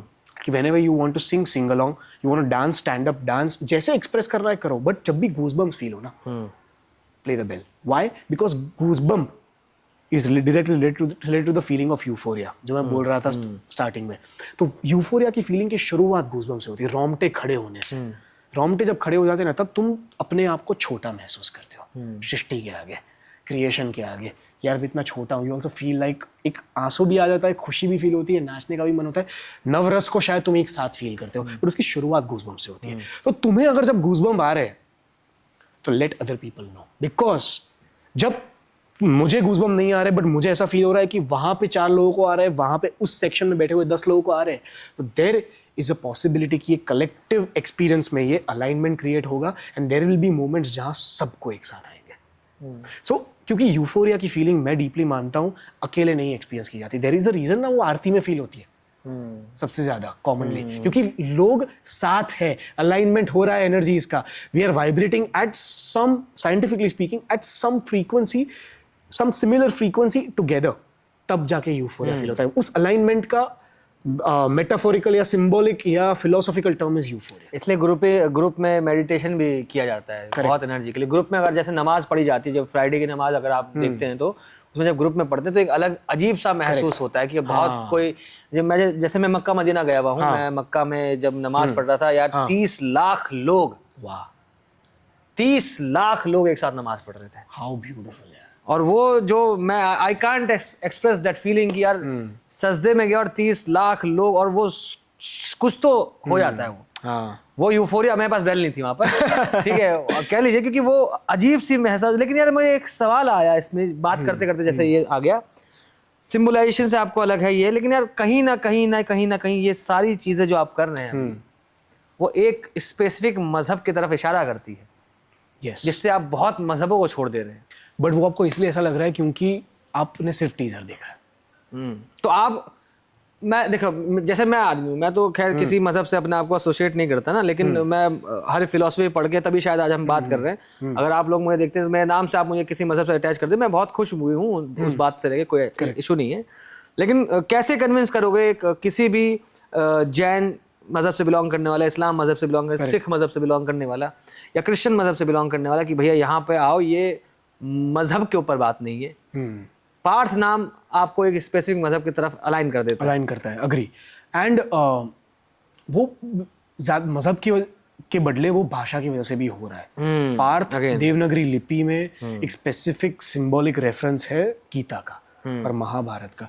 बट मेरा ना मानना है कि गीता एक ऐसा टेक्स्ट बन चुका है ना, it is one of those rare text जो मजहब की अंडरस्टैंडिंग के बियॉन्ड जा रहा है. Because I see people from different religions also quoting Gita. इसीलिए मैं वहां पे थोड़ा कंफर्टेबल हो जाता हूँ कि मैं गीता के रेफरेंसेस में ये बिलीव कर सकता हूँ कि मैं किसी को पीछे नहीं छोड़ रहा. बिकॉज असली मजहबी बातें कभी किसी को पीछे नहीं छोड़ते, चाहे किसी भी मजहब की बात हो. करेक्ट. अगर मैंने आपको, जैसे इस्लामिक फिलोसफी में एक आता है, वमा कना रब्बू का नसीहा, एक अरबिक कह लीजिए कुरान में इसका अर्ज होता है. तो इसका मतलब है कि तुम्हारा रब कुछ नहीं भूलता. अब यहाँ पे रब की बात हो गई या तुम्हारे खुदा की बात हो गई. अब बताओ इस स्टेटमेंट में कहाँ लिखा है कि तुम्हारा मुस्लिम खुदा कुछ नहीं भूलता या तुम्हारा हिंदू खुदा कुछ नहीं भूलता? कहीं नहीं. असली बातें जो है वो यूनिवर्सली कही जाती है. करेक्ट. जो कि आप बात कर रहे हैं ये होता है तोड़ मरोड़ के. एग्जैक्टली. इफ यू रिमेंबर, मैंने आपको सेंटेंस बताई हमारे शो में से ही है कि facts with false context are even more dangerous than weapons. कि फैक्ट को तुमने मरोड़ दिया अपने बायसनेस के हिसाब से, तो वो जिस तरीके की आग लगा सकता है ना, अरे बहुत, वो शायद वो रियल में कोई शस्त्र भी नहीं लगा सकता या कोई वेपन भी नहीं लगा सकता. बिकॉज वो बात, कही गई बात के रिपल इफेक्ट्स जो होते हैं ना, वो एंडलेस है. उसका जो बटरफ्लाई इफेक्ट है ना, कि आज मैंने कुछ बोल दिया इस पॉडकास्ट में, आई हैव टू बी, मैं डर नहीं सकता उस केयरफुलनेस से, इसलिए मुझे एक्सप्रेस करना मेरे लिए जरूरी है. बट मुझे पता है कि इन बातों के रिपल इफेक्ट्स आज से लाखों सालों तक पाए जाएंगे. उससे मेरी आइडेंटिटी शायद अटैच ना हो, बट आज कहीं ना कहीं आदि शंकराचार्य की बात हम कर रहे हैं ना, बट एक भी बार उनको अभी तक मेंशन नहीं कर रहे. अहम ब्रह्मास्मि की बात कर रहे हैं हम लोग, बट अहम ब्रह्मास्मि इंटरेस्टिंगली उनसे भी पहले बृहदारण्यक उपनिषद यस में यस यस, आदि शंकराचार्य ने टेक्निकल कह सकते हैं, उन्होंने उनको एक्यूमुलेट करके एक फॉर्म दिया। समराइज किया, फॉर्म दिया। 32 साल की उम्र में वो कह लीजिए टेक्निकल टर्म्स में देह त्याग दिए थे।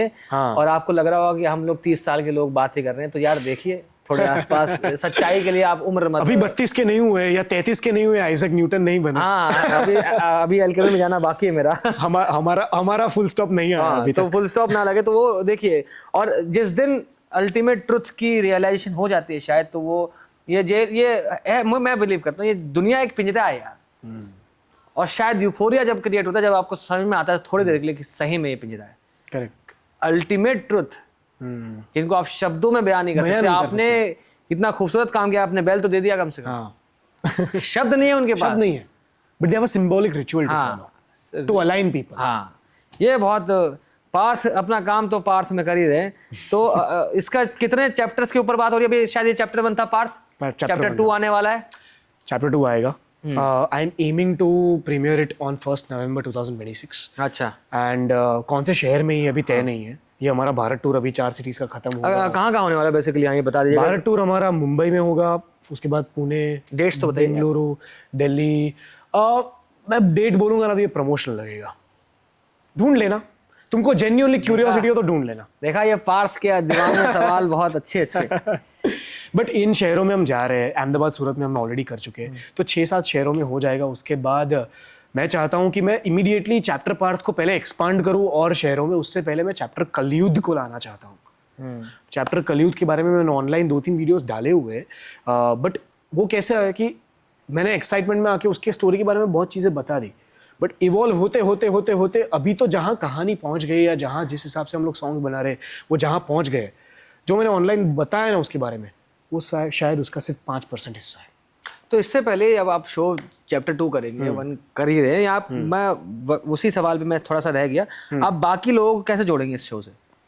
बाकी हाँ करेक्ट, उस हिसाब से अभी मैं मजहब वर्ड, देखो मैं डर गया मजहब वर्ड यूज करने से। ये मेरा मेंटल कंडीशनिंग मेरे बीच में आया, क्यों मुझे नेगेटिव फील हुआ कि मैं कंफर्टेबल नहीं था ये वर्ड यूज करने से। But no, I am comfortable mentioning that there are divisions and yes I want people to feel included. मैं कलयुद्ध की बात करूं ना, तो मैं कलयुद्ध चैप्टर में मजहब से ज्यादा एक युद्ध की बात हो रही है, एक वॉर की बात हो रही है, and war, that universal war which all of us are against, जिसके अगेंस्ट हम पूरी ह्यूमैनिटी एक सेना है। उस हिसाब से मैं लोगों को जोड़ने की कोशिश कर रहा हूँ, and that concert is going to feel like a yagna, जहां audience is not audience but they are participative yajman as well as sena. अभी मैं इसको ज्यादा ओवर एक्सप्लेन नहीं करूंगा, बिकॉज मैं चाहता हूँ लोग महसूस करें जब भी उसको एक्चुअली हम लोग करें। उसके रेफरेंसेस डेफिनेटली सनातन को फर्स्ट ऑफ ऑल मैं धर्म नहीं मानता, मजहब नहीं मानता, it's a way of living. Sanatan way of living में भी है, भारत के वे ऑफ लिविंग में भी है, एंड जो फिलोसॉफीज की मैं बात करूंगा ना, वो हर मजहब में, हर कल्चर में उसके अंश पाए जाएंगे। ये मैं डेस्परेटली उसकी कोशिश कर रहा हूं। मैं हमेशा एक बात बोलता हूँ, बहुत बदकिस्मत है वो लोग जो सेक्युलर नहीं है। मैं इस बात को बहुत गहराई से महसूस करता हूँ, इसलिए नहीं कि मजहब से नहीं, क्योंकि आप जब अब उससे भी ज्यादा बदकिस्मत कौन है पता है? जो सेक्युलरिज्म को पॉलिटिकल प्रोपेगेंडा बना के मैं जेल हो जाएगा ऐसा रखना उसमें। तो बदकिस्मत ये है क्योंकि आपको लगता है सेक्युलरिज्म का मतलब लोग को अटैच कर दिया गया है ऐसे पॉइंट से कि ये तुम्हारा सत्य है, तुम इसी में रहो। करेक्ट। मेरा नाम भी इस्तेमाल मत करना, ये मेरा सत्य है, इसी में रहूंगा, मेरा नाम भी इस्तेमाल मत करना। आपने देखा ही नहीं है सबको। मैं तो खैर किस्मत वाला हूँ, मेरी अम्मी ने मुझे किस्मत और ये वरदान दिया, कह लीजिए कि उन्होंने सब कुछ इंट्रोड्यूस करवा दिया। और मैं आज आपसे बैठ के सबके ऊपर बात कर रहा हूँ। मैं चाहता हूँ कि जो आप शो कर रहे हैं पार्थ, बेसिकली आप कुछ तो ऐसा करिए या बताइए कुछ तो कि कैसे आप हर चीज को कन्विंस कर पाएंगे कि भैया ये मजहबी चीजें नहीं है, क्योंकि मेरी ये आर्टिस्टिक चीज है। मेरी ना एक्सप्लोरेशन की जर्नी है। आज से एग्जैक्टली 2 साल पहले की मैं बात करूँ ना, 2 साल पहले मुझे खुद को 5 पांडव के नाम नहीं पता थे। मैं 2 साल पहले की बात कर रहा हूँ। तब मेरा 100 वीक्स 100 सॉन्ग्स चैलेंज चल रहा था। 75th सॉन्ग मेरा शायद ऐसा कह सकते सबसे पहला स्पिरिचुअल, जस्ट आई नो आज स्पिरिचुअल शब्द आजकल बहुत बज़वर्ड बन गया है, ट्रेंडिंग है स्पिरिचुअल। मेरे मुझे अभी भी याद है अक्टूबर 2023 में मैं अराउंड 60th सॉन्ग के आसपास था, तब मुझे एक इंटेंशन था मेरे अंदर कि मुझे गुजराती कृष्ण भजन बनाना है। मैं कृष्ण भक्त था नहीं, भक्त नहीं था, मैं उनके बारे में बहुत जानता भी नहीं था, but my wife is and her family is Vaishnav. हम गुजरातियों में स्वामीनारायण भी होता है। हाँ। मेरी family is technically from that background, Swaminarayan. तो अभी उसको सेक्ट समझ लो, जो भी समझना है समझो, मैं किसी भी तरह इंक्लाइन नहीं था, मैं ज्यादा साइंस की तरफ इंक्लाइन था, और मैं समझता था, मुझे एक घमंड भी था कि science is a different form. But एक मेरी लाइफ में एक एपिफनी हुई, और इस एपिफनी और इस कहानी के बारे में मैंने बहुत अभी बात किया है, बट अभी भी संक्षिप्त में शॉर्ट में बताऊं तो एक ऐसा टाइम आया, मुझे अभी भी याद है, न्यू ईयर होने वाला था। मैं 4 महीने तक कोशिश कर रहा था, सितंबर, अक्टूबर, नवंबर, दिसंबर, मेरे दिमाग में ना एक लाइन थी, माखन चोरनी मुरली वागे घेलो थई फरू हूँ गलियारे। इसे गुजराती लाइन, वो भजन की हुक लाइन थी मेरे पास, और मेरे पास शायद कभी ऐसा नहीं हुआ है मेरे साथ कि मैं आगे का सॉन्ग क्रैक ही ना कर पाऊं, और मैं नहीं कर पा रहा था। कुछ खराब तो खराब, बट लिख देता था, कंप्लीट हो जाता था, क्योंकि हर हफ्ते गाना रिलीज करना था, चैलेंज था, 100 वीक्स 100 सॉन्ग्स चैलेंज। ये हो ही नहीं रहा था, कंप्लीट हो ही नहीं रहा था। फिर मेरे साथ 31 दिसंबर 2023 को एक किस्सा हुआ कि 2-3 दिन से मैंने ना कुछ 2-3 लोगों की स्टोरीज देखी थी, मेरे दोस्तों की, इस्कॉन मंदिर में थे वो लोग, और उसकी मैंने स्टोरीज देखी थी, और आई वॉज इंक्लाइंड कि ठीक है, मैं जाऊंगा, जानूंगा ज़्यादा, और फिर शायद मुझे पता चल जाएगा। 31 दिसंबर 2023 की रात को मैं, मेरी वाइफ, उसका भाई एंड उसकी तब to be wife, now she is her, वो अभी दे आर मैरिड नाउ, हम 4 जन अपने ही मतलब नॉर्मल नाइट ड्रेसेस में जा रहे थे, एंड कोई पार्टी का प्लान नहीं था, कुछ नहीं था, एंड आई एम अ टी टॉडलर, सो कोई प्लान कुछ ऐसा था नहीं, हम लोग गाड़ी में घूम रहे थे। तब एक थॉट आया मेरे दिमाग में कि यार रात को इस्कॉन मंदिर खुला हुआ होता है कि नहीं, और हम ना गांधीनगर एरिया की तरफ से, गांधीनगर एरिया थोड़ा अहमदाबाद से थोड़ा बाहरी आउटस्कर्ट्स में, ऐसा बोल सकते हैं, वो अलग शहर ही है गांधीनगर, बट अभी है ना वो दोनों शहर सॉर्ट ऑफ ओवरलैप हो गए। हम वहाँ घूमने गए थे, वहाँ से वापस आते हुए एक टर्न मिस हो गया, और 12 बज गए थे, एग्जैक्टली 12:08 हुए थे, आई रिमेंबर। 2024 शुरू हो गया था, 1 जनवरी हो गया था, एक टर्न मिस हो गया हमसे, एंड ब्रिज हमने चढ़ गए, हम जो नीचे से उतर के राइट जाना था हमारे घर के लिए, ब्रिज चढ़ गए, आगे से जाके हम लोग यू टर्न जब मारा, वहीं पे इस्कॉन का मंदिर था, और वहाँ पे ये जो भजन क्लबिंग तो आज ट्रेंडिंग, अभी रिसेंटली पिछले 1-2 महीने में ट्रेंडिंग हो रहा है, बट उस टाइम में सारे यंग लोग रात को, न्यू ईयर की रात को, कोई पंडित नहीं थे, कोई पुजारी नहीं थे, सारे यंग ही लोग थे, 28-30 साल के, आज से 2 साल पहले की मैं बात कर रहा हूँ, they were just jamming to Krishna bhajans, और वो माहौल देख के हमको पता नहीं मजा आया, we felt attracted to it, और मेरे दिमाग में तो मतलब कि मैं 2-3 दिन से इसी बारे में सोच रहा था, तो आई वॉज मोटिवेटेड कि यार मुझे जाना है अंदर, 2 मिनट जाना है। तो वो यू टर्न हमसे मिस हो गया, एंड आगे तो वो राइट टर्न हमसे मिस हो गया, और ब्रिज हम चढ़ गए, और उस ब्रिज से यू टर्न जब मारा, वहाँ था इस्कॉन का मंदिर। अब रात को, न्यू ईयर की रात, 1 जनवरी, 3-4 दिन से मैं सोच रहा हूँ मुझे किसी ऐसे मंदिर में जाना है, क्योंकि मुझे वो गाना कंप्लीट करना है, उस इंटेंशन के साथ कि मैं कंप्लीट कर पाऊँ, शायद इंस्पिरेशन ड्रॉ कर पाऊँ कहीं से। एंड आई सी ये भजन क्लबिंग तो आज ट्रेंड, मतलब पिछले 2-3 महीनों से ट्रेंड हो रहा है, ऐसा बोल सकते हैं। उस टाइम पे 2 साल पहले की बात है, यंग लोग, कोई पुजारी नहीं था, कोई सीनियर पर्सन नहीं था वहाँ पे, यंग लोग जो भक्त हैं उस सेक्ट के, वो भजन कर रहे थे, एंड न्यू ईयर की रात को कर रहे थे। I got so fascinated.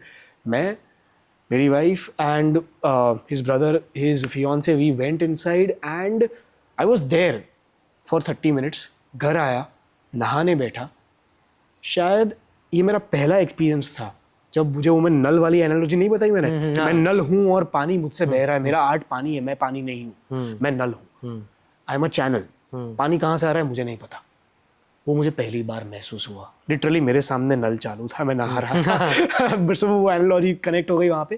पूरा गाना, ये तुम मानोगे नहीं, पूरा गाना विथ लिरिक्स, विथ मेलोडी, मैं गाना शुरू कर दिया है मैंने। ऐसा फिल्मों में नहीं होता कि they break into a music sequence, वो एग्जैक्टली मेरे साथ हुआ है कि मैं, कंपोजिशन एंड लिरिक्स दोनों साथ में फ्लो हो रही, बह रही है, मैं साबुन वाला, झाग वाला फटाफट से भाग रहा हूँ और फोन ढूंढ रहा हूँ कि रिकॉर्ड करो, मैं भूल ना जाऊँ इसको। पूरा रिकॉर्ड किया, and that became the turning point in the entire challenge. 75th song, माखन चोर की मुरली, और वहां से मेरी क्यूरियोसिटी शुरू हुई।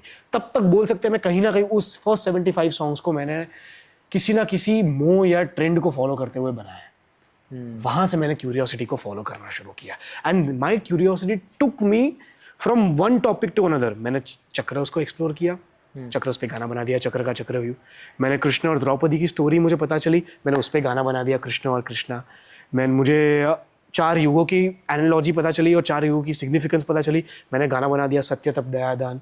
मुझे अद्वैत वेदांत से मैं वाकिफ हुआ तो गाना बन गया कलमकारी चमत्कारी। तो बस I was following my curiosity without trying to जज माई आइडियाज एंड लिरिक्स, क्योंकि हर हफ्ते हर वीकेंड में गाना रिलीज करना है, लिख के कंपोज करके प्रोड्यूस करके रिकॉर्ड करवा के, because I am not a singer, record भी करवाना है एंड विजुअल्स के साथ रिलीज करना है, lyrical videos not actual music videos, क्योंकि उसका टाइम नहीं था। बट ये प्रेशर में जो मुझ में से क्रिएटिविटी फ्लो होना शुरू हुई ना, I can say that creativity was directly branching from curiosity and that is when my journey of exploration started. Last 25 songs were my curious phase of exploring the stories of Sanatan. But कहानी वहां खत्म थोड़ी होती है। मैं आज अनेकांतवाद की बात कर रहा हूँ, तब जैनिज्म के बारे में मैंने कुछ पढ़ा भी नहीं था। अब आज मैं इसके बारे में पढ़ रहा हूँ, कल किसी और चीज़ के बारे में पढ़ूंगा, फिर साइंस के बारे में पढ़ूंगा। मैं किसी मजहब या किसी भी सब्जेक्ट ऑफ नॉलेज, किसी भी थियोलॉजी से बायस्ड नहीं हूँ। मैं चाहता हूँ एक्सप्लोर करना। तो फिर आपने जो नाम दिए हैं, चीज़ें दी हैं, आप कैसे कन्विंस करेंगे बाकी लोगों को यहाँ तक आने के लिए? देखो, that is a cost, challenge आपके लिए चैलेंज है। That is a cost of surface level symbolism. कि मैं ऐसी बहुत सारे वीडियोस है जहां आर्टिफिशियल इंटेलिजेंस, कैपिटलिज्म वाले एंगल जो हमारे है स्टोरी के, हमारे कॉन्सेप्ट के, उसके बारे में भी हम बात करते हैं। बट एल्गोरिदम बीइंग एल्गोरिदम, वो नहीं फटता, वो लोगों तक नहीं पहुंचता, उस पर 1000 व्यूज आते हैं। बट कृष्ण और कृष्णा की कहानी की बात करें या उस पोएट्री की बात करें, even that is beautiful, I am not demeaning it, but वो फट जाता है हर बार। तो लोग उसको एसोसिएट करते हैं पूरे सिर्फ उसी आइडेंटिटी से, कि शायद show is about this religious chanting और maybe it is a form of bhajan clubbing, but it is not. बहुत सारी गहरी फिलोसफीज की बात हो रही है और टेक्निकली मैं एकदम ब्लंट लैंग्वेज में बोलूँ तो रिलीजियस सॉन्ग्स गिन के 30 या 40% है पूरे प्लेलिस्ट के। Rest 60% is very different. It's talking about different kinds of philosophies and also contradictions and polarity. जैसे आपने देखा कलमकारी चमत्कारी सॉन्ग भी है शो में जो अद्वैत वेदांत की बात करता है, पर उसके ही 2 गानों पहले ऊर्जा सॉन्ग आता है जो ड्यूअलिज्म की बात करता है। और उसको कैसे हम पूरे संवाद में कनेक्ट करते हैं और कंक्लूड नहीं करते, ये तो जानने के लिए आपको शो देखना पड़ेगा। तो आप अपने आर्ट फॉर्म से क्या जानना चाहते हैं? जैसे मैं हमेशा बोलता हूँ कि साइंस के पास हमेशा हाउ का जवाब है। एक चीज दूसरी चीज की तरफ अट्रैक्ट हो रही है। हाउ, कैसे पार्टिकल शेयर हो रहे हैं। अब तो आज के म्यूऑन्स और ये सब पता नहीं क्या क्या हम बात करने लग जाते हैं। ग्रेविटी है तो स्पेस टाइम का कर्वेचर है, सब कुछ है। साइंस हमेशा हाउ का जवाब देती है। मुझे कहीं तक लगता है कि शायद आर्ट वाई का जवाब देती है। वाई का जवाब भी देती है। It is a constant act of observe, express, rather than trying to conclude or prove. It is a cycle, infinite cycle of observe, express. मैंने ऑब्जर्व किया कि ऐसी फिलोसफी एग्जिस्ट करती है या ऐसा होता है दुनिया में, उसको मैं एक्सप्रेस करूंगा मेरे स्किल सेट से। वो बन गया art. Observe, express, observe, express. Science का अप्रोच थोड़ा अलग है। It is trying to ask why and trying to prove. Science why prove, why, वो पूरा थोड़ा अलग अप्रोच है। साइंस हमेशा, साइंस बेसिकली एक बहुत अच्छा, विकास दिव्यकीर्ति सर की मैं बात सुन रहा था। साइंस ना मधुमक्खी की तरह है। वो फूल पे जाती है, उसको प्रोसेस करती है और शहद बनाती है। राइट। फिलॉसफी आर्ट जो है वो स्पाइडर की तरह है।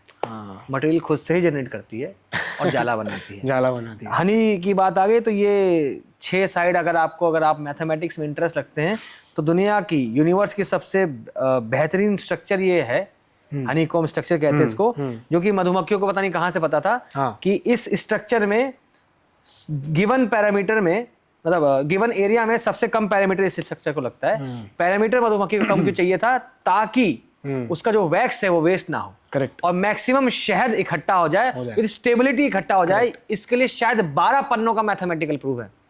और मधुमक्खी जिसको हम कहते हैं कॉन्शियस नहीं है शायद, वो बिना ये सब समझे मैथमेटिक्स जाने उसने मधुमक्खी ने शुरुआत से ही यही शेप में चीजें बनाई। हाँ। दोबारा सवाल इस शेप पे आता है, आपने शायद कोई ट्रेडमार्क सा ले रखा है स्क्रीन के ऊपर ना, हेक्सागोनल समथिंग, क्या बोलते हैं आप उसे? Hexa immersive. तो वो ट्रेडमार्क है, 6 स्क्रीन पर सेम चीज चल रही है। नहीं, सेम चीज नहीं चल रही, ये बहुत बड़ा मिसकंसेप्शन है शो का। सो स्टार्टिंग फ्रॉम दिस, ये 2 चीजें हैं। Symbolically speaking this is also Megatron cube होता है। एक मेगाट्रॉन क्यूब को क्यूब विद इन अ बिगर क्यूब, 4th डिमेंशन को कोई भी फिजिसिस्ट एनालॉजिकली ऐसे समझाने की कोशिश करता है, a cube within a cube, क्योंकि it is an expanded 4th dimension. Length breadth height के बियॉन्ड उसी क्यूब को एक्सपांड होना होगा, तभी जाके 4th डिमेंशन आएगा, स्पेशियल डिमेंशन का अगर देखने जाओ तो मेगाट्रॉन क्यूब को एग्जैक्ट किसी भी कॉर्नर को सेंटर बना के उस पॉइंट ऑफ व्यू से देखो ना, तो एग्जैक्ट ये शेप दिखता है और उसके अंदर लाइंस कनेक्ट होती है। बट ये हो गया सिंबॉलिक सिग्निफिकेंस इसका, जो मुझे बाद में समझ में आया, बीइंग वेरी ऑनेस्ट, बाद में समझ में आया। पहले अब मेरे अंदर की मधुमक्खी हेक्सागोन पे क्यों अटक गई, उसका बहुत बड़ा रीजन है। फर्स्ट ऑफ ऑल, हम हेक्सागोन बनाने निकले ही कहाँ थे? मैं तो बनाना चाहता था कि मेरे पास एक कहानी है, उस कहानी को एक्सप्रेस करने के लिए मुझे चारों तरफ स्क्रीन चाहिए, एक कनेक्टेड 360 स्क्रीन चाहिए। विजन तो 360 स्क्रीन का था, वो मैं क्रिएट नहीं कर पाया, और ऐसा एग्जिस्टिंग वेन्यू इंडिया में है ही नहीं कि मैं वहां पे वो कहानी बता पाऊं। डोम स्ट्रक्चर्स है बट वो ऊपर है, वहां पे स्टेज प्ले पॉसिबल नहीं है। अब मुझे 360 स्क्रीन भी चाहिए, सेंटर में स्टेज भी चाहिए, और उस सेंटर के स्टेज को हर स्क्रीन से कनेक्शन भी चाहिए एक्सटेंडेड, सो दैट हर जगह स्टेज प्ले हो पाए। सो स्टेज प्ले और पूरा सिनेमैटिक 360 एक्सपीरियंस को मुझे कनेक्ट करना था। तो दुविधा सॉल्व करते करते करते हमने पहले 17 पिलर्स बनाए थे एलईडी के। अच्छा, वो फेल हुआ, वो पूरा कॉन्सेप्ट फेल हुआ। 20 अक्टूबर 2024 को पूरी इवेंट कैंसिल करनी पड़ी इन्विटेशंस भेजने के बाद। मुझे खुद मजा नहीं आया देख के, वो डिस्कार्ड किया। फिर हेक्सा इमर्सिव शब्द तो बाद में बना, बट मैं सोच रहा था कि पहले 3 स्क्रीन ट्रायंगल बनाते हैं, बट ट्रायंगल का पता नहीं डिवीजन अच्छे से नहीं हो रहा था। मैंने डिजाइन करने की कोशिश की और वियर्ड सा ही सिटिंग स्पेस बन रहा था, तो फिर स्क्वायर सोचा, but square seem like a box. फिर हेक्सागोन सोचा, चलो पसंद आया। मैंने ऑक्टागोन भी सोचा, 8 स्क्रीन, बट 8 स्क्रीन में it look like a circle and divisions उसमें ना छोटी सी साइड्स होती है ऑक्टागोन की, वहां पे है ना 1-2 साइड्स है जहां पे उनको इक्वल डिवीजन ऑफ स्पेस नहीं मिलता है। तो मैं वापस एक स्टेप पीछे आया हेक्सागोन पे।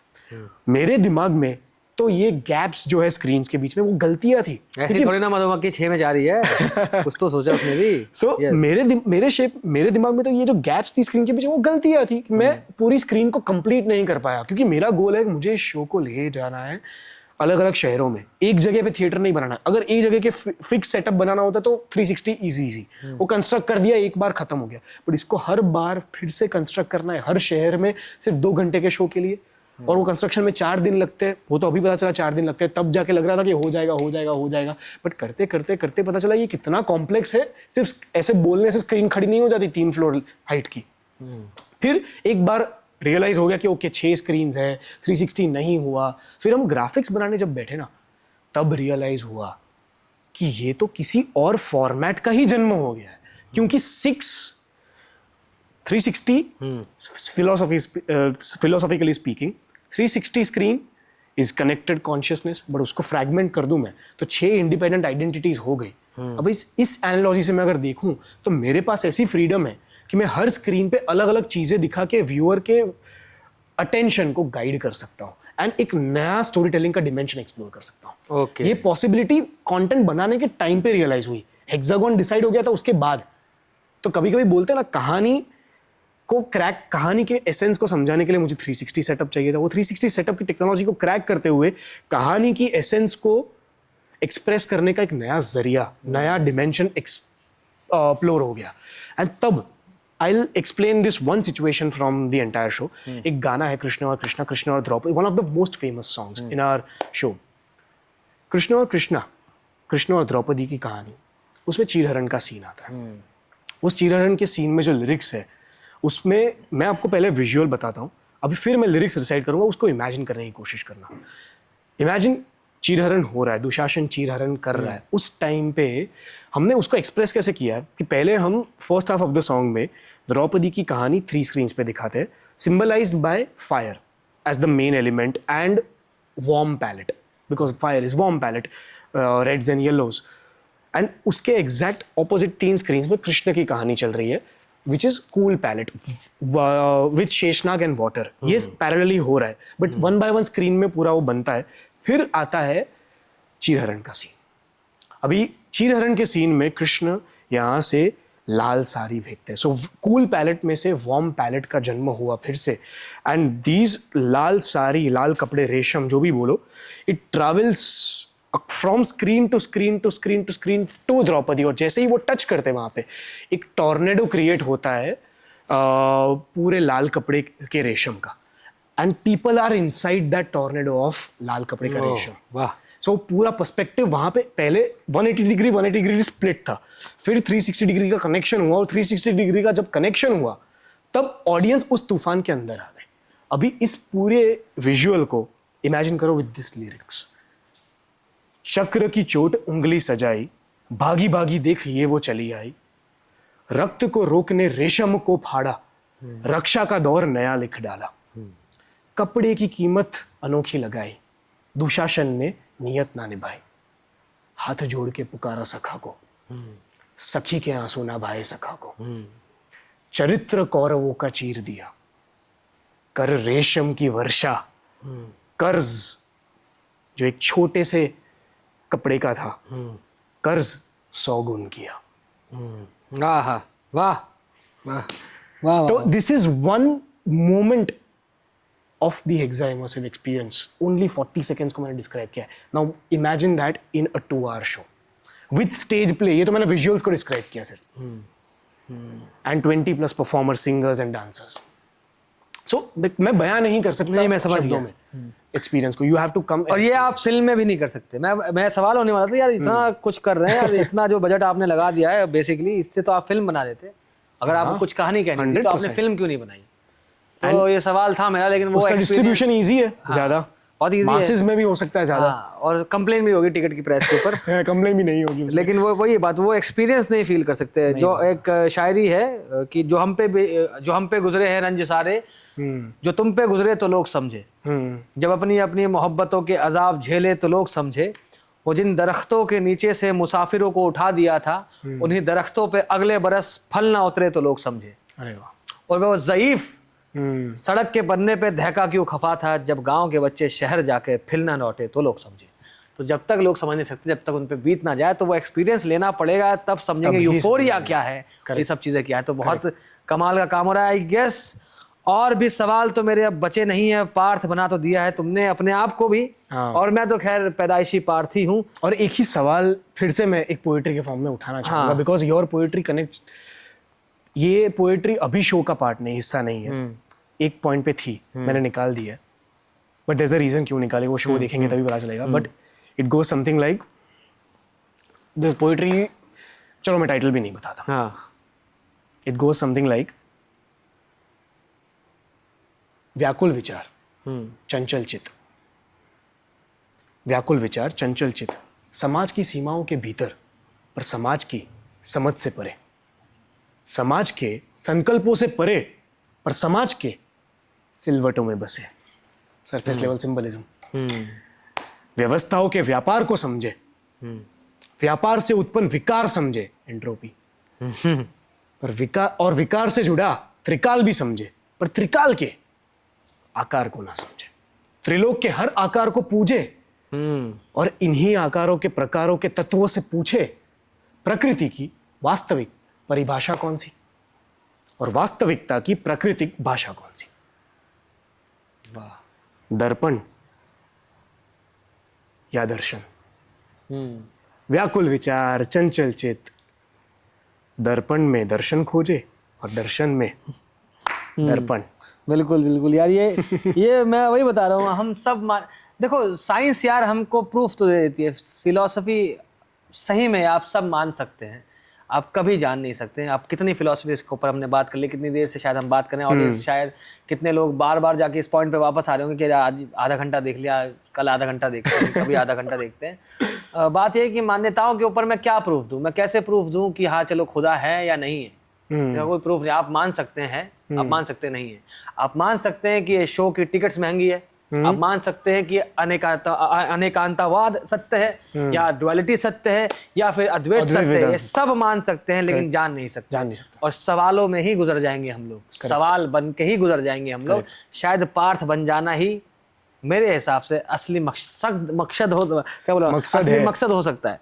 लेकिन पता नहीं, मैं तो खैर किसी चीज से अटैच नहीं हो सकता। मैं ये समझाना चाहता हूँ आपको, मैं यार थिएटर वाले आदमी आप भी हो, मैं भी हूँ, कि 30 साल की उम्र हो गई, टूटी टूटी कमर हो गई, ना नौकरी ना छोकरी ना गाड़ी ना घर, और करो थिएटर, थिएटर बर्बाद कर देगा, समझे? सही पकड़े। तो खैर ये तो इनकी चाहत है। आप प्लीज, अगर आप यहाँ तक आए हैं, प्लीज एक मैं दिल्ली के शो में आने वाला हूँ, बाय द वे, मैं पहले से बता रहा हूँ, तो मैं आने वाला हूँ एनीवेज। तो उस शो में मिलेंगे।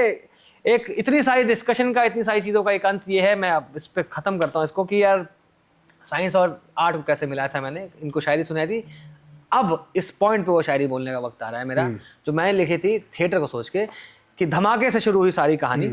कायनात ना थी उसकी कोई निशानी, एक छोटे से गोले से कायनात बनाकर, सूरज चांद सितारे सब बनाए महज कुन फरमाकर। फिर कायनात में शोरगुल होने लगा, जमी बिछने लगी, आसमां चढ़ने लगा, सूरत फिर सबकी नुमाया हुई, खाक से इंसा बने, आग ने इब्लिस दिया, ईगो दिया, लोग लड़ने लगे, खुद में बंटने लगे, फिरौन ने खुद को खुदा फिर बताया, कंस ने भी जहां में हड़कंप मचाया, वासुदेव कान्हा को सिर पे उठाकर दरिया में उतरे सबसे नजरें चुराकर, फिरौन की बहन ने फिर मूसा उठाया, दरिया था उनको किनारे पे लाया, रोमियो ने जूलियट से इश्क लड़ाया, लैला का दीवाना था मजनू कहलाया, हेमलेट ने बदले में तलवार उठाकर, और सबने धोखे से मारा था अभिमन्यु को चक्रव्यूह में लाकर। जमी में धंसने लगा, रथ फंसने लगा, कर्ण ही था जिसने सारा विष था पिया, कवच कुंडल को दान में चढ़ाकर, और लेट गए भीष्म पितामह बाणों की सैया पे जाकर। करबला हुई, जंगे दुनिया हुई, वर्ल्ड वॉर हुआ, ये सारी कायनात थी सब मंच पर सजी। एक छोटी सी दुनिया में कायनात बनाकर, पल भर में सारी दुनिया घुमाकर, काले पर्दे पे चांद सूरज दिखाकर, मंच बनता है दुनिया को मंच बनाकर। हम मंच बनाना चाहते हैं दुनिया को, और ये समझाना चाहते हैं कि आर्ट के बिना ये धरती सही में बस एक पीस ऑफ रॉक है, इस चीज से परे निकल जाते हैं। अगर आपने मेरी पोइट्री समझी होगी तो आपने देखा होगा कि हर चीज के अंदर रिलेशन ढूंढ लिया मैंने। यस, देखने में वो शायद अनेकांतवाद की तरफ जा सकता है, बेस उसका अद्वैत पे ही है, और खत्म वो डुअलिटी में जाके हो सकता है, अगर हम इसको गहरे में जाते जाएंगे, सवाल पूछते रहेंगे। बहुत थक गया मैं, अब चलते हैं आई गेस। आपको उम्मीद है पसंद आया होगा, थोड़े सर में दर्द आपके हो गया होगा यार। नहीं, एब्सोल्युटली नॉट, मैं तो अभी भी रेडी हूँ, और कभी और इंशाल्लाह मिलेंगे और बातें करेंगे। तो धन्यवाद।